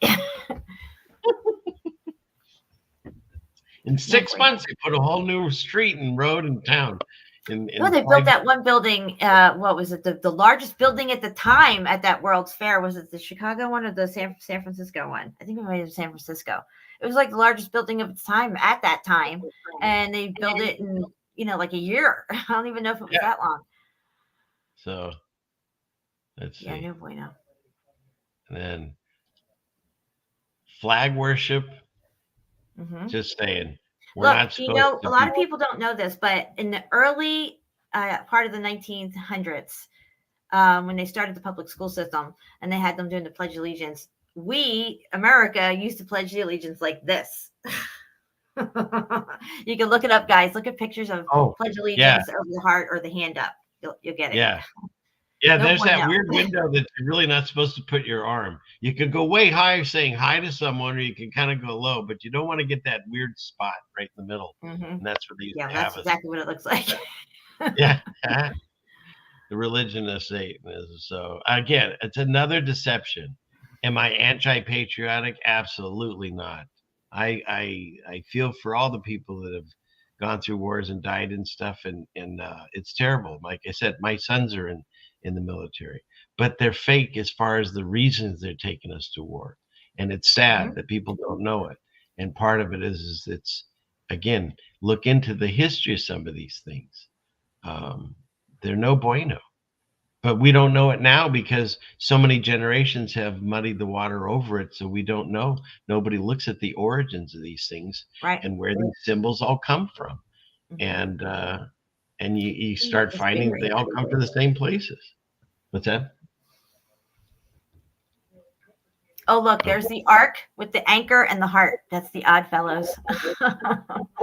Unbelievable. Yeah. So. All right, so there's that. And I thought this was interesting. Is veganism demonic? Now, we do know that vegetarian is... Oh, he started talking. In one episode of The Simpsons, Homer finishes reading through the Bible and says, everyone in this book is a mess except this one guy. I like that. True. Yeah, it's very true. Very true, exactly. It's great. It's great. And this I found hilarious. When some people look at the scriptures and they pull something out of it, and it's really funny, because when you read John, this is John 20, and they're talking about Jesus is he was put in the sepulchre, if I said that right, and the tomb. Oh, the tomb. Okay. Yeah, well, it's called a sepulchre, I think is what it said. And so the first day of the week, Mary is early and it's dark, and she sees the stone was taken away. So she runs to Simon Peter and the other disciple. That's Jesus. I mean, that's John, right? And it's he's writing this narrative. She runs and comes to Simon Peter and to the other disciple whom Jesus loved. So he's saying Jesus loved me, not necessarily Simon Peter. That was funny. And she says that the stone's gone. And so Peter therefore went forth, and that other disciple, which is himself, John, and they came to the sepulchre. But this sentence had to be put in. So they both ran together, and the other disciple, which is John himself, did outrun Peter and came first. So he dissed him in his he's mentioning that, yeah, we both ran to see Jesus gone. But I got there first. I won. And Jesus loves me the most. Oh my goodness. So I wanted to also bring this up because we can't idolize people, even in these Bible stories, because they were just regular people, and they still had all their faults and stuff, just like Jesus can use us without waiting for us to be perfect. We all have faults. Here's the disciples, and the one guy saying, yeah, I was faster, I beat him. Yeah, I won. Because that was so important. So and I will cover that later. I'm going to mute for a second. Keep going. I'll be right back. Oh, okay. Let's see. Well, we're going to start on the World's Fair, but where should we go? Let's see. Hi, everybody. So we got 114 people on YouTube. Thank you. I'm so glad everyone's here. We got some people still over on Rockfin. And question was largest or most distant or both. I'm sorry, no voter ID. I didn't see that till just now. But maybe you can remind me what you wanted. You're asking me a question. And we've got 21 people over on Rumble. That is fantastic. So thank you all for being here. Okay. Let's see. Where should we go from? Where do we go? I'm going to break into a song again. Let's see. Oh, this one I thought was good. This is somebody was talking about God. When God wanted to create fish, he spoke to the sea. When God wanted to create trees, he spoke to the earth. When he wanted to create us, he spoke to himself. What happens when you take a fish out of the sea? It dies. What happens when you take a tree out of soil? It dies. What happens when we become disconnected from God? We die. God is our natural environment. We were created to live in the presence of God. It is only in him that life exists. So I thought that was pretty good. How she said that there. So, okay. Well, I was going to wait for Jen to start our discussion on the exposition. So, and she's back, but she's muted. Okay. Okay, so Daryl Davis is here, and I think Freya just got here too. Guys, you are late. Oh my goodness! I don't feel dirty. Yeah, we're almost 2 hours into it. All right. Staying after class, got to get notes from Melanie. That's right. Gotta hit those erasers. So, okay. But now that everyone's here. We got to get one that says everything. I know, but he only did that one movie where he said that. So I can't really do much about it. So, okay. We'll have to make the AI do it. Yeah, AI I'm sure could do it. Yeah. But we know why we're all here. I got nowhere else to go. I got nowhere else to go. And I think actually, no, that was Port Townsend where he shot that. That's where they filmed The Officer and Gentleman. I, of course, do it way better than the original guy. Jenny T. Murphy's here as well. You are late as well, girl. Just saying. Yeah, well, we just played the tardy thing, so it's after class. I think I don't know, usually Melanie or Johnny is in charge of the after school class. Okay, so let's see. Let me bring up. I wanted to mention the fireworks real quick. Talking about Lucifer and stuff. We were talking about the firework names, and we covered this a while ago. I think it was with Steve, and the names for the fireworks. If you guys ever get a chance to look them up, they're like all demonic and stuff. Well, did you say you had a picture of it you wanted to show? Yeah, I'll show this one here.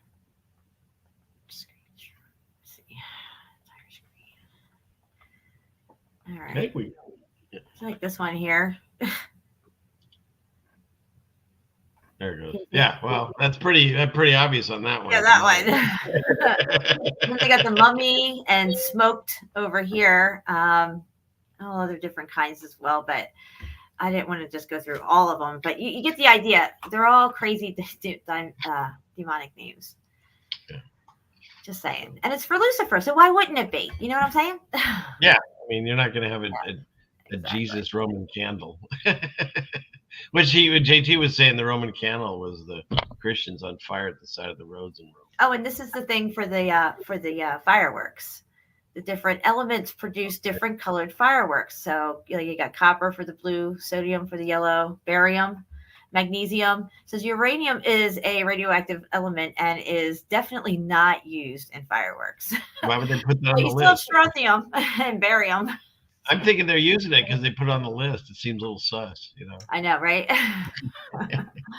So yeah, they only covered a few colors. There's other colors that come out, so maybe. Yeah, I mean, they might combine them in some way to make other colors come out, but I don't know. But I mean, there it is. Yeah, but basically the same thing. Everyone says they're spraying in the skies. Yeah, same thing. Only they're prettier this way. I get it. All right, so let's go. Let's see. I have of the World's Fair 1893. In a little more than 2 years, working with America's most noted architects and designers, they developed the most spectacular World's Fair of the 19th century. It says there was 10,000 men that reviewed the guidelines of the buildings. That's a lot of mouths to feed. Yeah. That's not even the people that built it. I think that if I find it, there was like 40,000. Let's see. They had over 200 buildings that they let's see. Let me go to this one. Go to this one here. Oh, well, we'll come back to the total of it, everything. And this Ferris wheel. I'm sure you're going to mention it.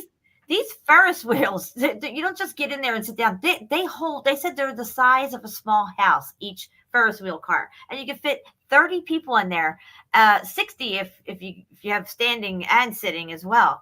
I mean, how did they get this thing there? And yeah, they say they're temporary structures, everything that was put together. And yet the completed reel rotated on a 71-ton 45.5 foot long axle that was, and I mean, the thing was just massive. Yeah. It weighed almost 90,000 pounds, and cast iron, and just each fitted with 40 revolving chairs able to accommodate to 60 people, giving a total capacity of 2,100. 60 people in one of those container car things. Look at the Ferris wheel. Okay. Yeah. I mean, and you could get over almost 2,200 people in this thing. That's crazy. Okay. And it's the first of its kind. I mean, this is just like, it's too much. Come on. You don't get nothing wrong. Everything's, perfect. Yeah.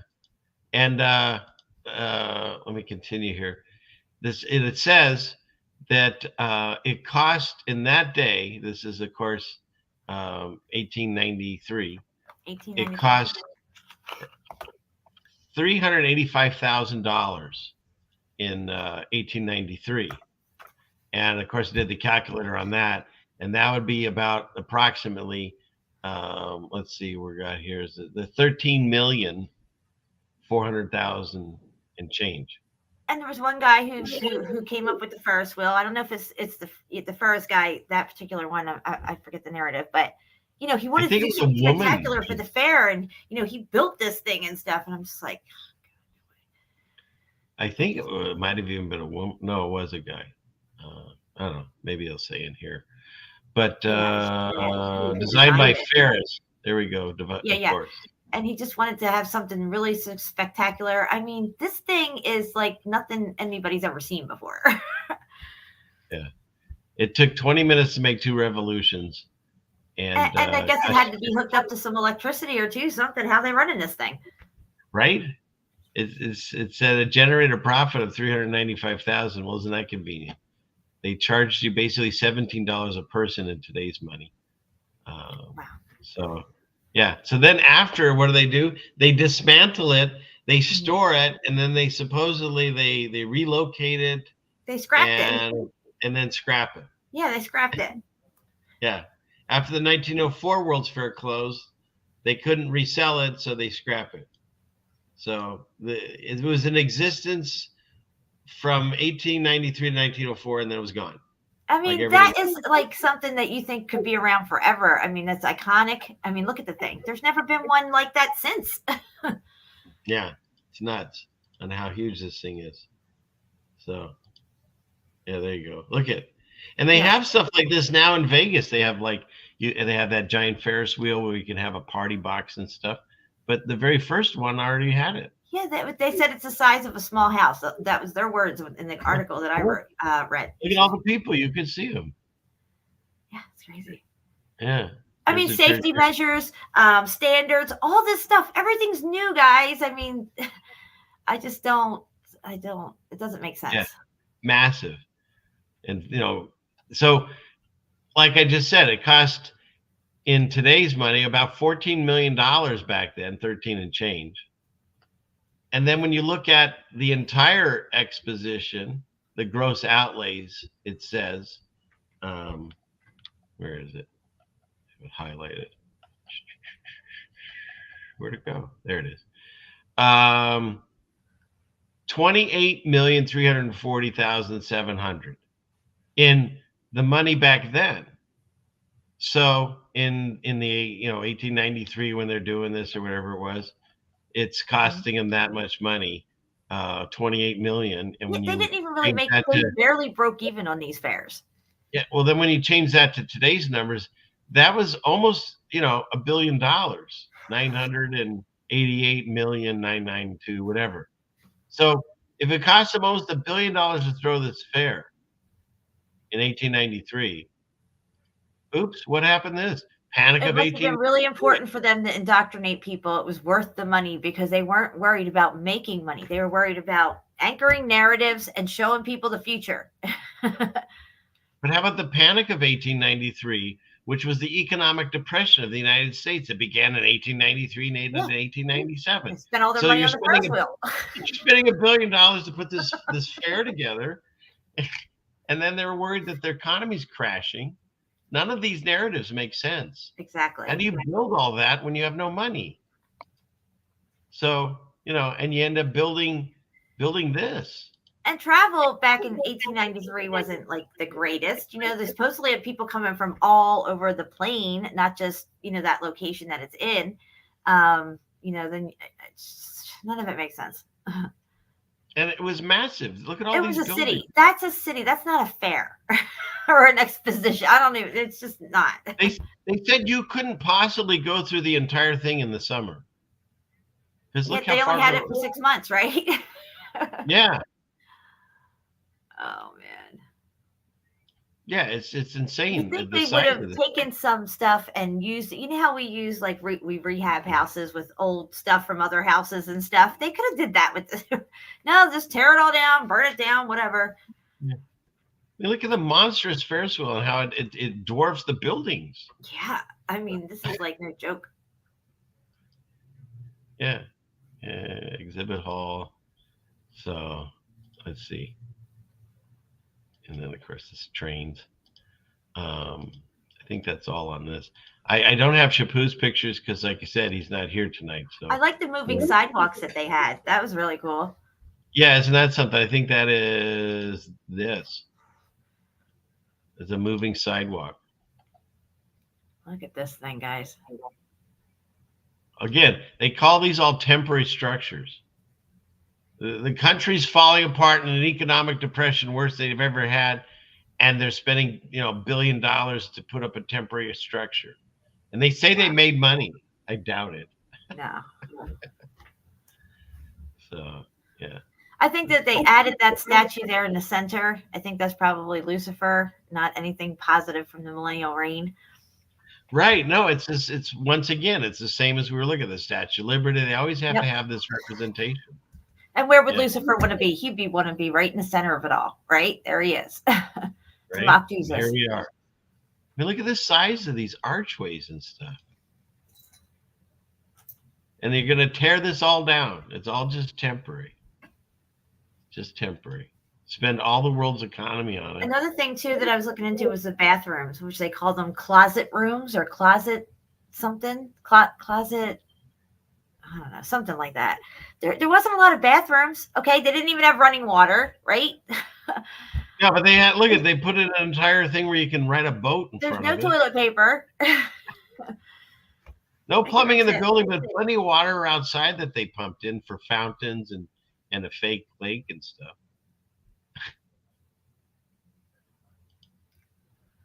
Look at that. It's just amazing. Look at all the water they're using, and they had no plumbing. And this is, again, all temporary structures. I think that's the last one. Look at the size. Whoops, I clicked the button. The size of the people compared to these things. It's crazy. Insane. It doesn't make sense. Make it make sense, as You got to. And this does not make sense in any way, shape, or form. The fact that they built this, I think it was this one, on a swamp. I mean, could you pick a harder location? Right. Everything. So here, it was to celebrate Christopher Columbus's landing in the New World, and it opened. That's a bullshit narrative. Of course, right? You didn't find they got to anchor that narrative into these people because they got to know that he discovered America. That's what you're all doing here. It ran from May 1st to October 31st, 1893. So it was like 6 months or whatever. And let's see. Visitors came from all over the world. It cost 50 cents, 25 for children. And it took long to travel back then, guys. I mean, there was no planes. You had to come like a month boat trip from England if you're coming from there. It's probably longer other places. Trains, they have trains and stuff, but you really had to plan in advance. Yeah. And it said it says there was 40,000 skilled laborers that constructed all the buildings. Well, they had no shortage of skilled labor. Seems like you were born everyone with seemed to skilled know labor skills. How do they all know how to build these things? You know what I mean? What school did they all go to?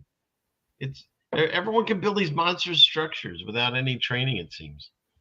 65,000 exhibits. It covered 630 acres in Chicago's Jackson Park in the Midway. And 50,000 objects on display. Let's see.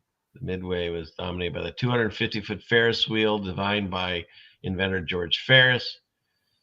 It's 100 feet taller than today's Ferris wheel at Chicago's Navy Pier and had 36 cars capable of holding 60 people each. Yeah, so, okay. And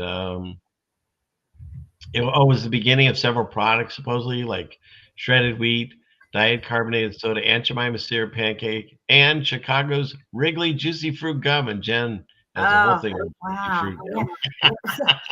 Yeah, don't even get me started on that.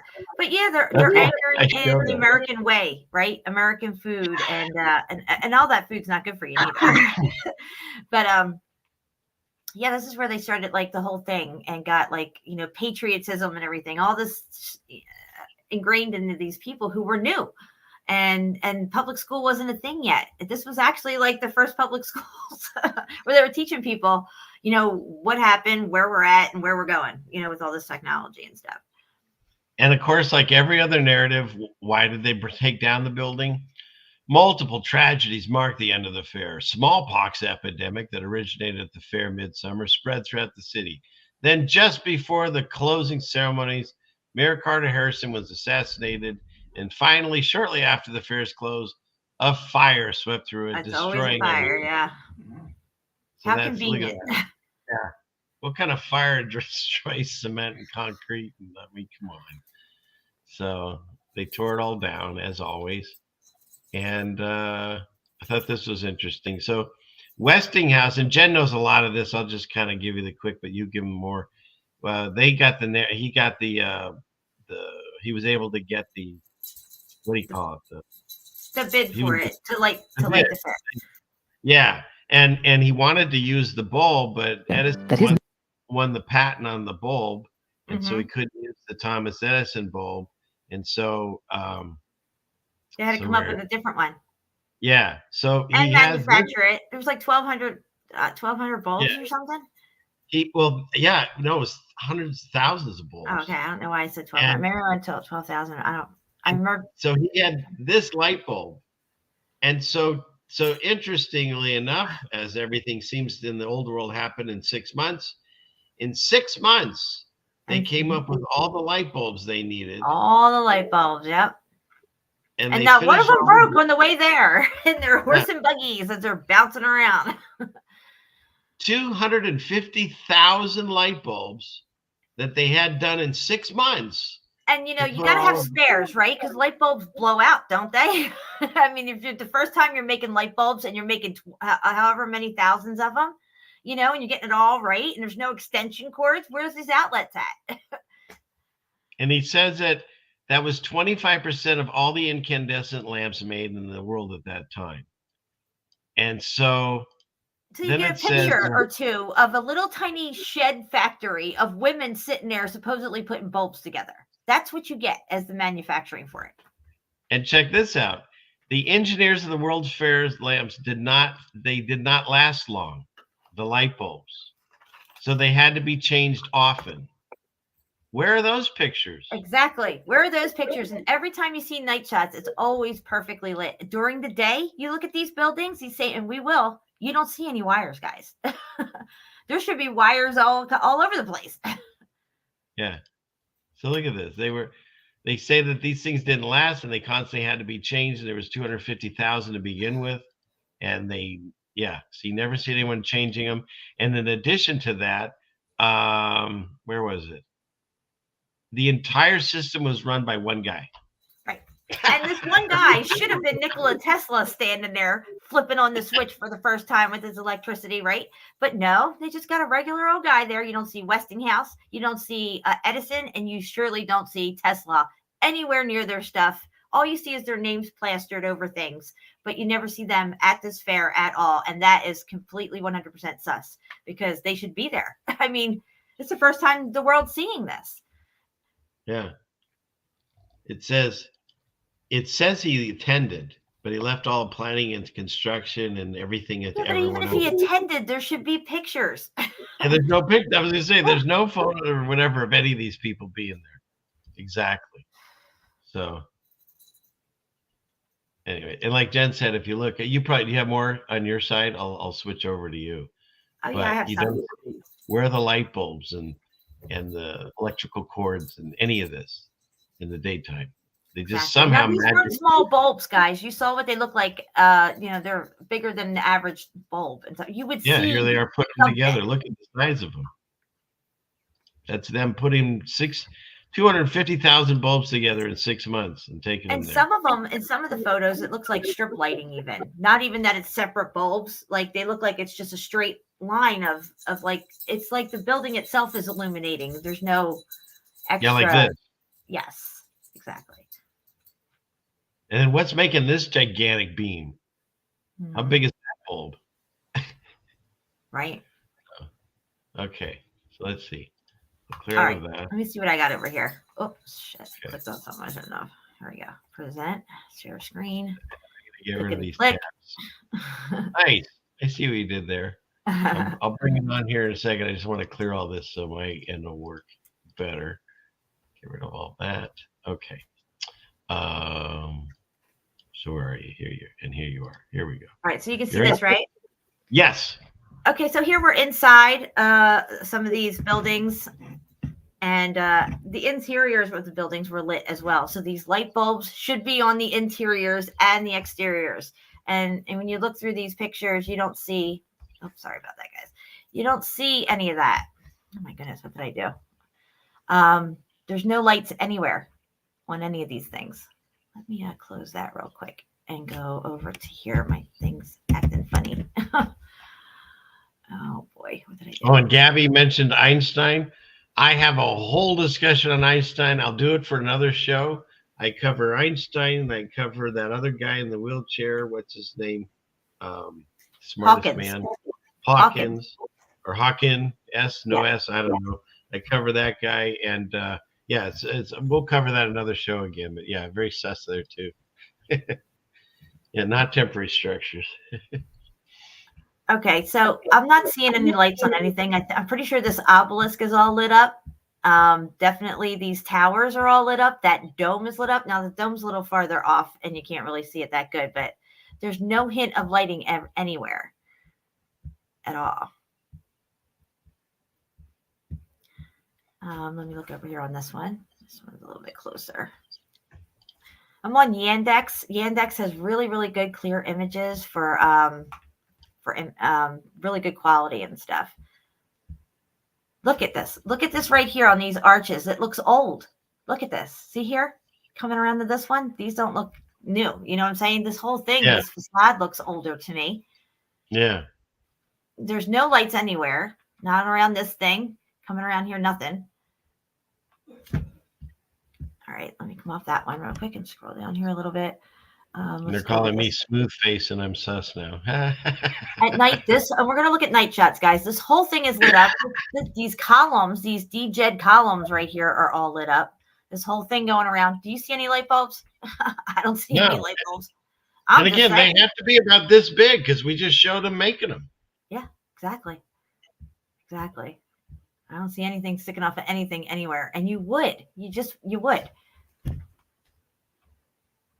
All right, let me scroll down here. Let me go to the night shots now. Here we go. Get into some of these. And look at the Ferris wheels even lit up. What's that? I said the Ferris wheels even lit up on that one. Yeah, can you zoom in on that? Look at that. Can you go back to that? Mm-hmm. Let me scroll up a little. Yeah, look at this. Now, how they do that? It doesn't even make sense. Now here on the dome, you can see the lights going up, right? And to me, I think there's something missing off of this dome. Something should have been up here. You can kind of make out separate bulbs, but when you look at it during the day, you don't see them on here. Or that statue right next to it. The whole thing is like glowing. Oh yeah, the whole thing's lit up. Yep. Absolutely. All right, yeah, make it make sense. It doesn't.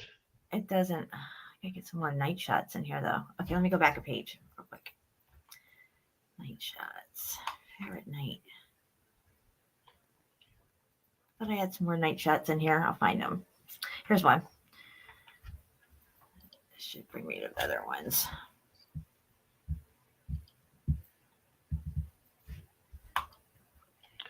So these bulbs had to be changed daily. You don't see any wires connecting anything. No people out there like, trying to replace bulbs or anything. You would hear something about the whole bulb crew trying to, get the park together at night when people aren't there or something for the next day, you would think. Here, this one You here have is a some good one. illuminated ones, yeah. You got to see this one here. Let me make this big. Look at this waterfall, guys. It is, oh shit. Sorry, I don't know what I just did. Hold on. Hold on. Where did it just go? Oh my gosh, I lost it.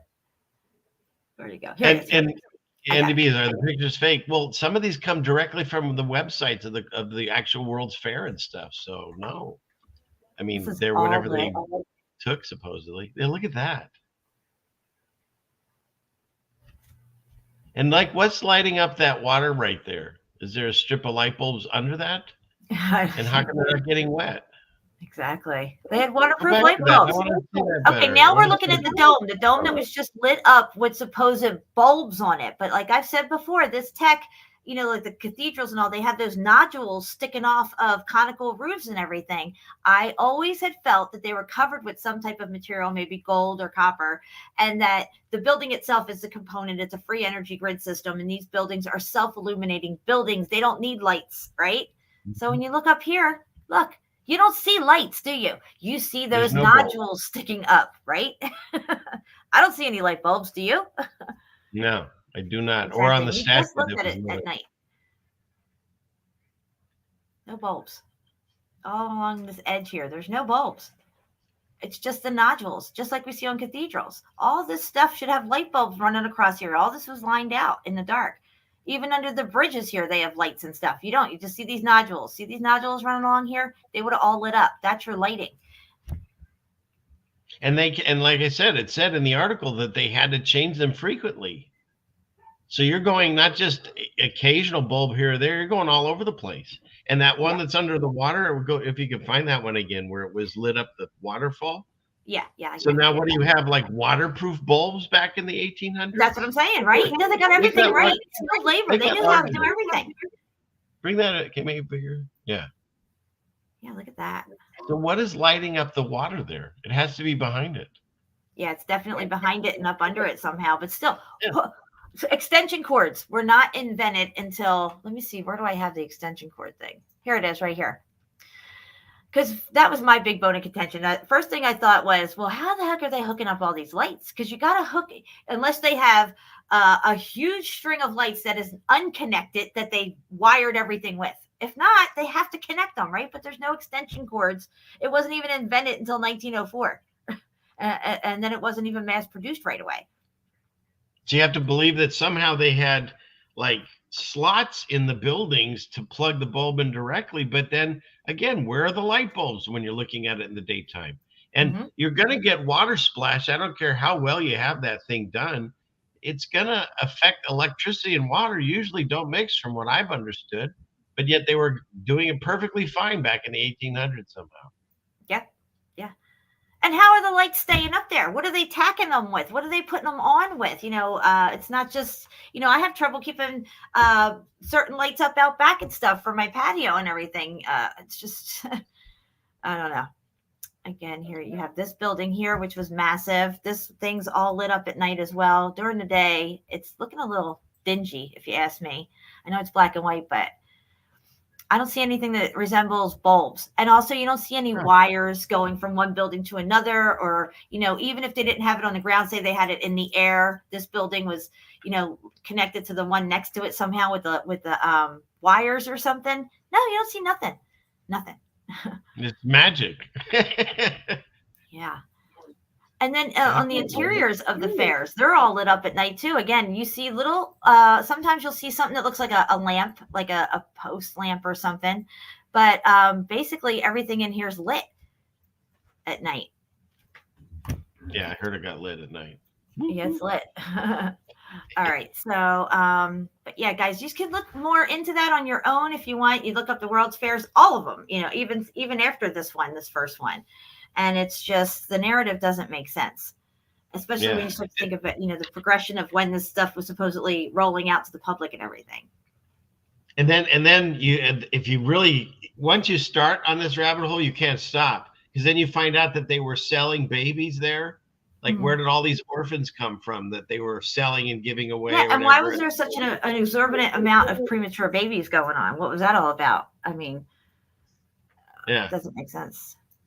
So and Jen and I have talked about it before. So let's say you had a catastrophic event, and now you want to reintroduce people that are kind of like have no idea of the past of the history, kind of like we are. And you want them to know what you want them to know because you're not taught what you're not meant to know. So you invent this narrative that we made these temporary buildings come see the World's Fair, and you introduce them to all these new jobs and things that they can do, and it's basically the first indoctrination camp of your history. And they tied all these narratives to wake people into this whole thing and repopulate these founded cities. Because as we've said on this channel many times, the most important person in the old world was the sign maker, because he would find a building and he would say, founded rather than built, this post office, and then it becomes a post office, or this school, and it looks like a castle, but no, it's a school, so it's just whatever the sign says. And then we go on vacation and we read it. Oh, this gigantic monstrous building built in 6 months in 1800s is a school. And then we don't question it after that. How they had to have had childlike minds, these people who went to the fair, to buy these narratives right away, because they would have been like, oh, this doesn't seem right. But they just bought right into it. You know what I mean? It's like they just didn't know any better. Which is another reason why we feel we're in the little, where's my guy? We're in the, I can't find it fast enough. We're in the little pizza. Because it's all about deception. And somehow they deceived all these generations with these false narratives that when we look at it now with a critical eye, it doesn't make any sense. As the Shampoo say, make it make sense. It doesn't. Right. You can't have all that lit up stuff with no wires, no light bulbs, one guy. And no inventors there with pictures standing next to their things, explaining to people about their new invention and how it's going to change the world. Nope. Just plaster their names up there. That's all we need. No pictures. You get shredded wheat, Aunt Jemima, and juicy fruit gum, but you don't get Tesla, Einstein, or what is it? Edison and Westinghouse. Yeah, where are those guys? Yeah, they won't want to be there. Why would they want to be there? They're at lunch. They're in the wash closet. 250,000 bulbs, even though they say they constantly broke down and needed replacing, somehow that was all they needed. Look, there's no running water, okay? And they had millions of people there. Where's everybody going to the bathrooms at? Who's flushing? There's no toilets. No, none of it makes sense. And that's the thing. The lie is so huge on everything that people can't see it, or they refuse to see it, or they just go with the whole, well, what does it matter? Well, it matters. It matters, right? Because everything that you've heard about and read about, it's all a lie, and you can prove it. So, but we're marginalized. We're stuck on these little channels. We're in our compartment. We don't get out of our lane. Thank the Lord that there's over 100 people watching us, and the show with JT, I think he gets 200 to 300, but it's still a very insignificant amount of people compared to the masses that are still, they're still stuck in the matrix. And so, when Jen and I and others, when we started realizing what's going on, we thought, well, I'll just sound the alarm like in all the movies and everyone will wake up and it'll all be done. But that's not the case. In fact, it's the opposite. People tune it out and they walk away. So we're here because God woke us up to just show the truth. And then anybody that wants to look into it themselves and step out of the matrix can. But again, we all know where we live. We live here in this world, not of it. And so we'll just keep doing our thing and exposing the lies of the world as best we can. And whoever needs to see it will see it by God's grace. That's right. You have more on your side? No, I'm good over here. Okay. Crazy stuff. Well, I'm still looking at unless anybody has any other questions, that we covered quite a bit of territory. We're 2.5 hours in. Oh, I got one more thing to show here. Hold on, let me come back into the screen for real quick. It's more of the a column that's lit up inside the fair. Oh, and this is an interesting question, Bon. How far back can you trace your family? I've covered this too. So at what point does the DNA test stop? You know what I mean? Because we all originated, 12 tribes. So it's like, how far back do we go? They never really only cover certain areas. So yeah, where is everyone from is a real fun one. Genealogy. Okay, you're up. Okay, so here it says this is the thing for Tesla. It says Westinghouse Electric Manufacturing Company Tesla polyphase system. Now this polyphase system and this whole manufacturing, this is so new. It's amazing. It's going to change everything. Going into the industrial age, we got electricity now, but where are these guys? They're nowhere. Nowhere to be found. But you can find their names. That's one thing. This column here. This is really interesting. This is supposedly a light bulb up here that they put on. This is a DJ column is what you're looking at here. And this whole thing is lit up. All this is lit up.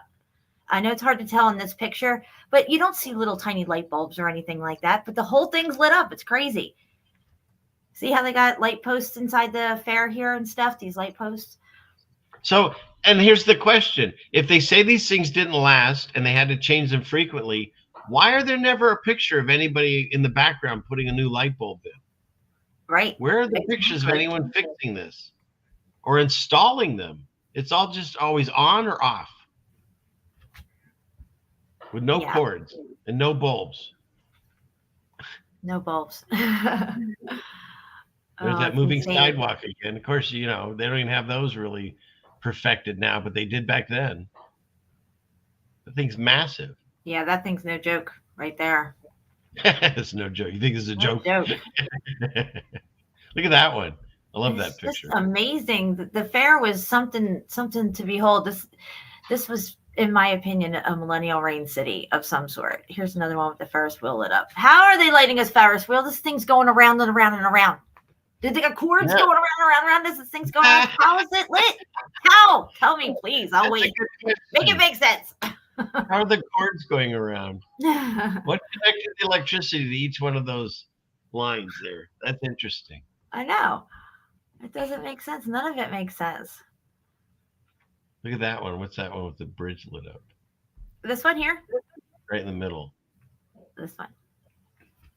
I don't know. I don't think it's part of the fair. It looks newer. Looks like newer stuff. But that is all lit up. That bridge. Yeah. Oh man. I don't know why I don't have a lot of night shots in this one. Oh, and the balloons. I have a thing with the hot air balloons now. Okay, look. When you look at our modern hot air balloons, they got that special thing that they could blow gas, flame up into it. But they have control over it. They just tap this little button and it goes on, shuts off, right? They didn't have this shit back when supposedly hot air balloons were, a thing and stuff. So they had to have a way to get this hot air up into the balloon. And they say, oh, well, they had some straw and some twigs and some whatever, and they'd light that on fire in the balloon, in the basket, right? Are you kidding me? How are they controlling fire in a balloon basket? You don't hear about all these accidents with the fire and burning down the basket, or the wind knocked it and the whole embers and caught fire. You know what I'm saying? These hot air balloons don't make sense to me neither. I'm really starting to look into them. And it's funny because over on Rockfin, someone named No Voter ID wrote $1 million airship prize for winner of the race. How many people had their own airship to race in the 1890s to get to the fair? They would have a race with airships. So everyone had their own airship to have a race. That's interesting. I don't see any wires, any light poles, connecting wires anywhere. Nothing on this. I'd like to know what kind of hot air they're putting in this balloon. Look at this. I don't know if this is a real one or not. You really got me puzzled on how they lit the What's making that thing stay up there? What's the hot air? What is it? Oh, can you make that larger? I can see it a little better. Yeah. No. Sometimes they're hard to do. I don't know what happened. Which way did I go? Oh, look, we're back to that one. What happened is Shapu's not here. That's what happened. Yeah, that's what happens when Shapu's not here. That shit is lit. Yeah, look at that one. Yeah, go back in there as long as you can get that one. Lit. Look at that. Even the little things are going around this. So you're telling me they got little light bulbs run a circle in through this thing, this one here, this one here. No, this is part of the architecture, right? And it lights up. If I go back to the other picture, look. Okay, these are the things that we were just looking at. That larger. Go back here. So right under the portico windows are these round things, right? So let's go back here. Okay. Portico windows, and you can see those things sticking up right there. See those poles, these thing right here? This is what's lit up. Do they look like light bulbs to you? No, do not. that's tech. That's tech that's part of the building. Like little towers, little Tesla towers right there. Even under here in the picture, all this is lit, but you don't see any light bulbs. So I'll go back to the last one. Again, right here, it's all lit. All the outline of everything. Wow. And someone's mentioning that the wheel spinning was a generator. Maybe. I don't know. They don't say that, but maybe that's what do you how mean, they Ferris got it. wheel? Yeah. Maybe it had its own generator inside. I don't know. Doesn't look like it. Still doesn't explain how these light up. Who's producing these boxcar things? What company did that? How did they get them in here? It would take a massive amount of absorbent of. Hopefully, they had a road put in before they put all this stuff. Because they like to build shit first and then put a road in. Yeah, right. They never seem to put in the roads. So. Again, here on these buildings, which is the entrance ways and exit ways into different parts of the fair, you do not see any light bulbs. And at night, these arches are lit. These columns are lit at the top. The base along here where you see these nodules is all lit. Everything's lit. But yet during the day, there's nothing. There's nothing. No. Make it make sense. I'm just and again, where are the people changing them? Because they don't seem to show up in any photo. Would they do it at night? Yeah, look at this. This is a city. And this building right here is one of the biggest ones at the time that they built. And they built it pretty quick. It could hold I don't even know how many people in there. It's thousands and thousands and thousands of people. Yeah. Well, like I said, it said you couldn't go through the whole thing that summer. One person couldn't. I mean, like you said, it was a city. Here, I don't see any lights. I know you got these light poles in here, right? This is light pole, light pole, light pole. What's lighting them? Where's the wires for those? And one guy controlled everything. Yeah. Still crazy. And it ain't even the guy that invented it. It was just some guy. Yeah. No pressure on that guy. Yeah, right. Oh, it's just too crazy. Maybe the whole thing was glowing with radium. Maybe. Right? They got rid of radium. That stuff was I didn't say that. Pretty important back in the day. Here it looks like they're showing off some tech and stuff. When you look at some of these exhibits, some of it looks like tech from top of buildings and stuff. Yeah. Like this here. Look. See this thing right here? See this obelisk right here with the ball on top? You know where this probably wound up? In a cemetery with Wilson slapped on the side of it. Right there. That's tech. I got to thank Melanie. Thank you so much. We love you too, Melanie. I love you, Melanie. What's going on? She gave us a donation. Oh, so, Melanie, I love you, girl. Thank you, CFM and Jen. Love you both and everyone here. Okay, so here's this column that was lit up at night on the interior with a bulb on the top. This is a DJed column, guys. If you're new and you're not used to what I'm talking about, make sure you sub and bell to my channel. I explain the DJ columns. It's just a Tesla column or Tesla coil. Same thing, Tesla tower. And you don't really see bulbs on here. I know it's grainy, but still. Tell them about the cemetery thing really quick, because I find that always fascinating discussion. The tops of the things that you see in the cemetery. Here, I'll pull it down off the screen. Because that's the other thing, when you look at some of these cemeteries, one of the very first things I ever heard Jen talk about was where all the dead people. Because people have been dying since history, since Adam.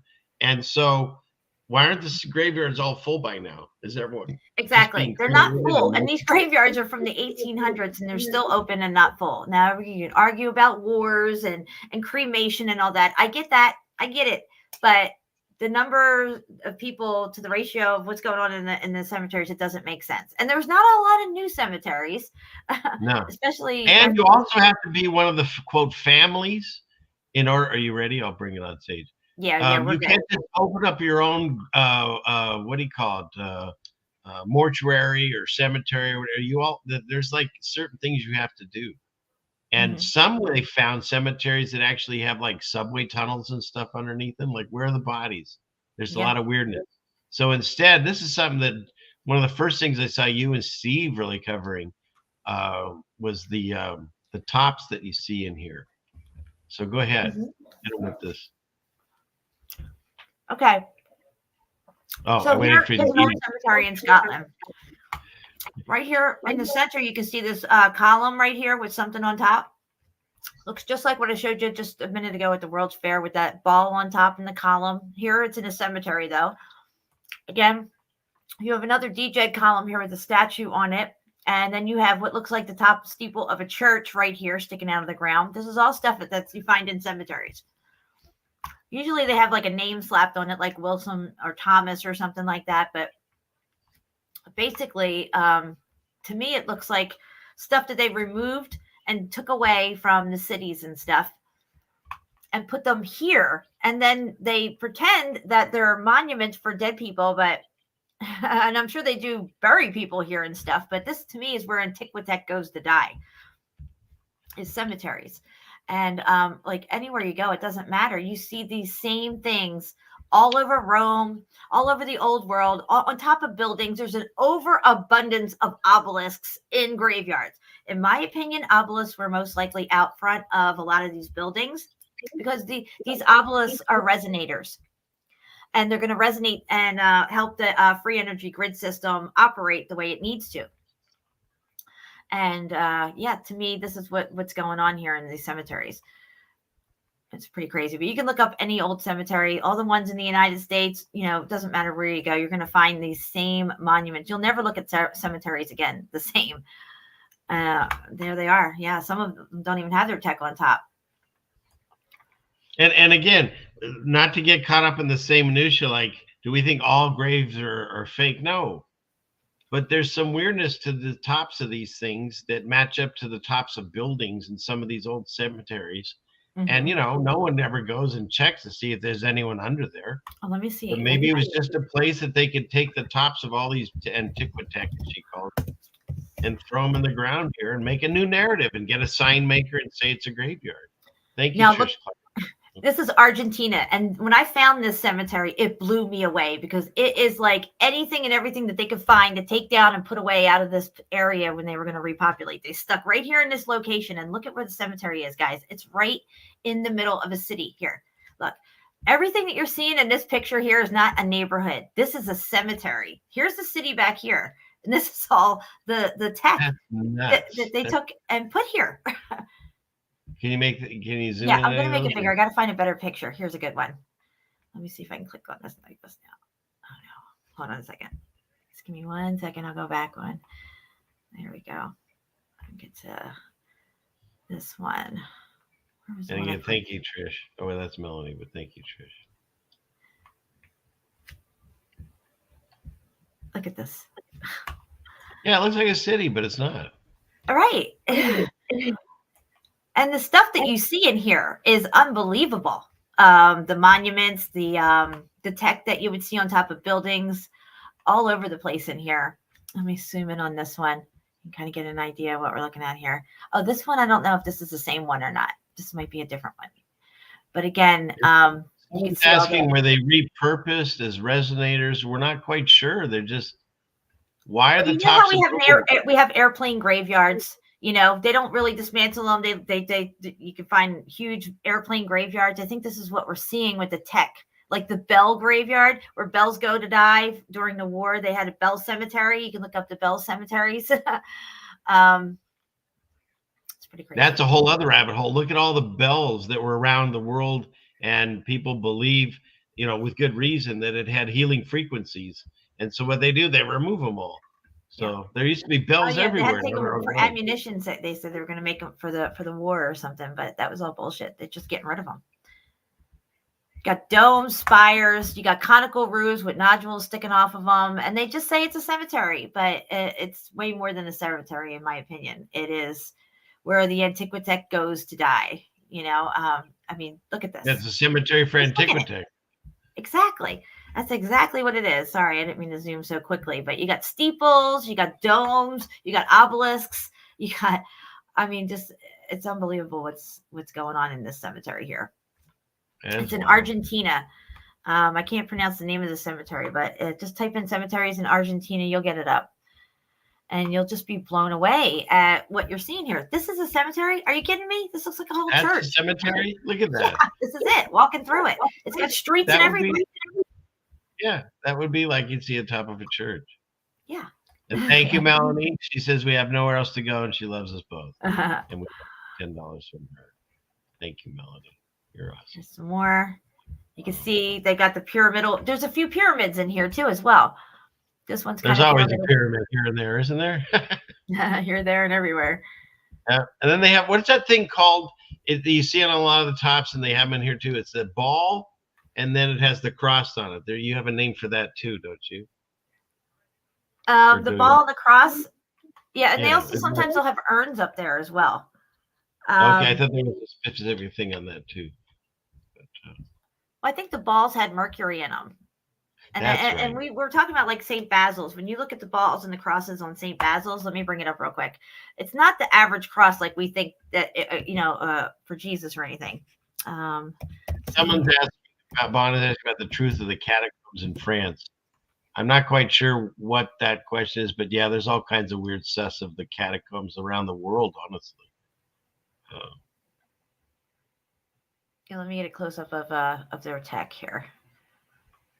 I don't know if this will be a good one or not. All right. Gabby says she doesn't want to be creamy, just toss me in the ocean, feed the fish. You can't really see it that good on here, but sometimes the cross is a double cross. It'll have a cross, and then it'll be like kind of like another thing in there going another way.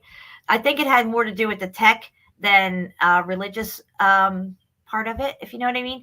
Again, here, look on St. Basil's. Do you see all these nodules sticking off the conical roof going up here? You see this all over the cathedrals. This lit up. All of it lit up on its own. A self-illuminating building. Very similar to what we were looking at the World's Fair. Yes, absolutely. Now, here's interesting, too, is that they have the chains connected to it as well. And here's those crosses. So here's the ball. And then you got the cross facing this way, and then the top of the cross is going this way. So it's like a double cross, and they got these chains. This is all has to do with electricity, conductive electricity. Again, you can see the nodules sticking off the conical roof here. Same as we did in the World's Fair, those nodules, they lit up. You don't see bulbs here, and you don't see bulbs there, because there is no bulbs. You don't need bulbs. You don't need wires. You don't need none of that crap. Just saying. But yeah, that's what I got. No, that was excellent. And then we got, and Doug comes in with the 5 at the end. So thank you very much. I got 5 on it. Okay. Well, that's 2.5 hours of some amazing gravy, I would say, as they say. Baby. Oh, I didn't know. Oh, where is he? I can't find it. Here it is. Boom, baby. There we go. Here, I'll use my original. This is the very first drop I ever made. I'm so proud of it. That's a good one. Yeah. This one here that I start the show with, this so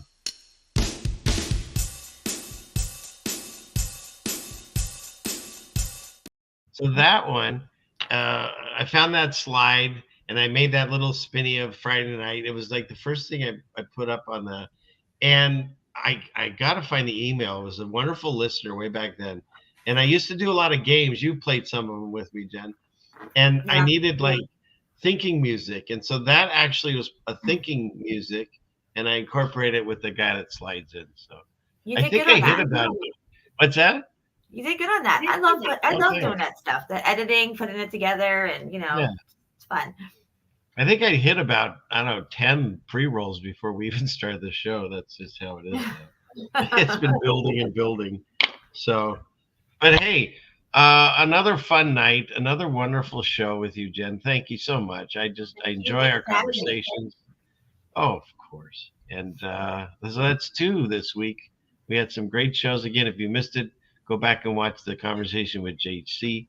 Or JT, see, I messed that up. Yep, I'm going to drop the link to my channel again, guys. If you haven't subscribed, please do. I had another channel taken down, so I'm trying to get my subscriber count up again and spread it around to people who don't know that I'm gone and can't find me or whatever. So make sure you're in fact, when I met Jen, she had, what was that one channel? You had like 20,000 people or something? I was at almost 15,000. That was my first channel when they took it down, and I earned every one of those subscribers. And Amen. and I never made it past 4,000 on any of my channels. But I think at 4,000, another one was 3,000, and after that it was 2,000. Now I can't even make it to. I just made it to 7,000. Excuse me, 1,700 on my last channel, and they took me down, and that was in less than a year. Well, I am excited too because I finally just broke 3,700. So that's right. And you should have way more subscribers than that. And check this out on my new channel.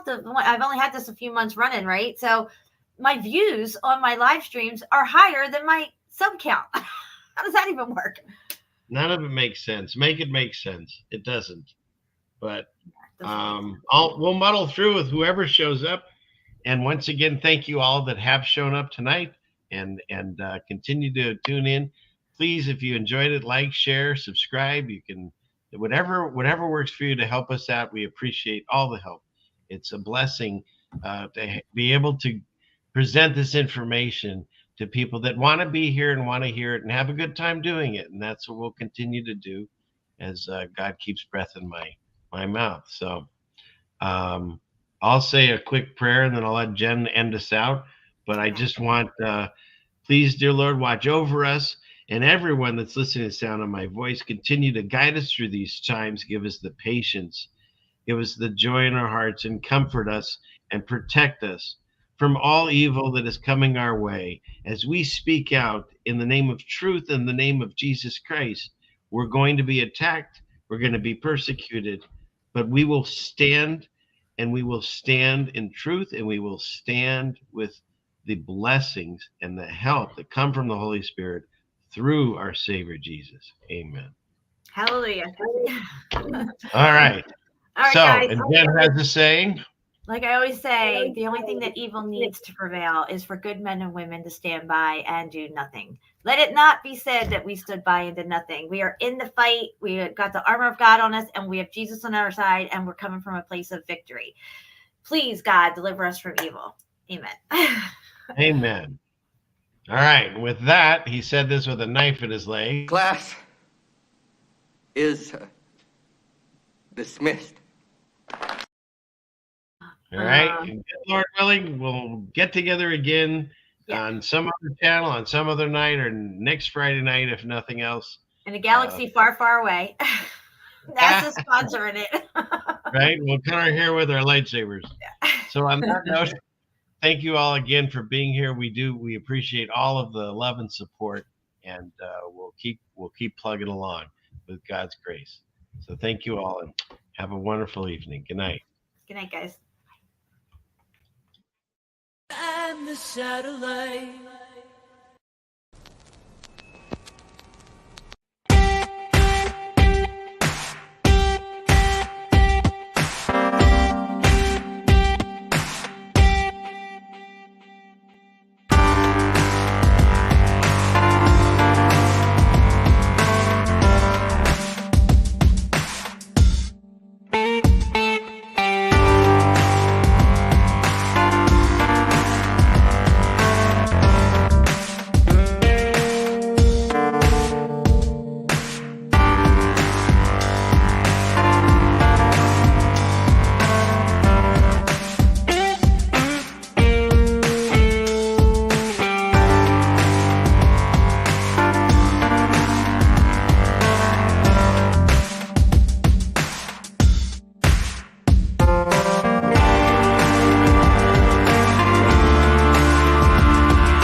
500 years ago, everybody knew the Earth was flat.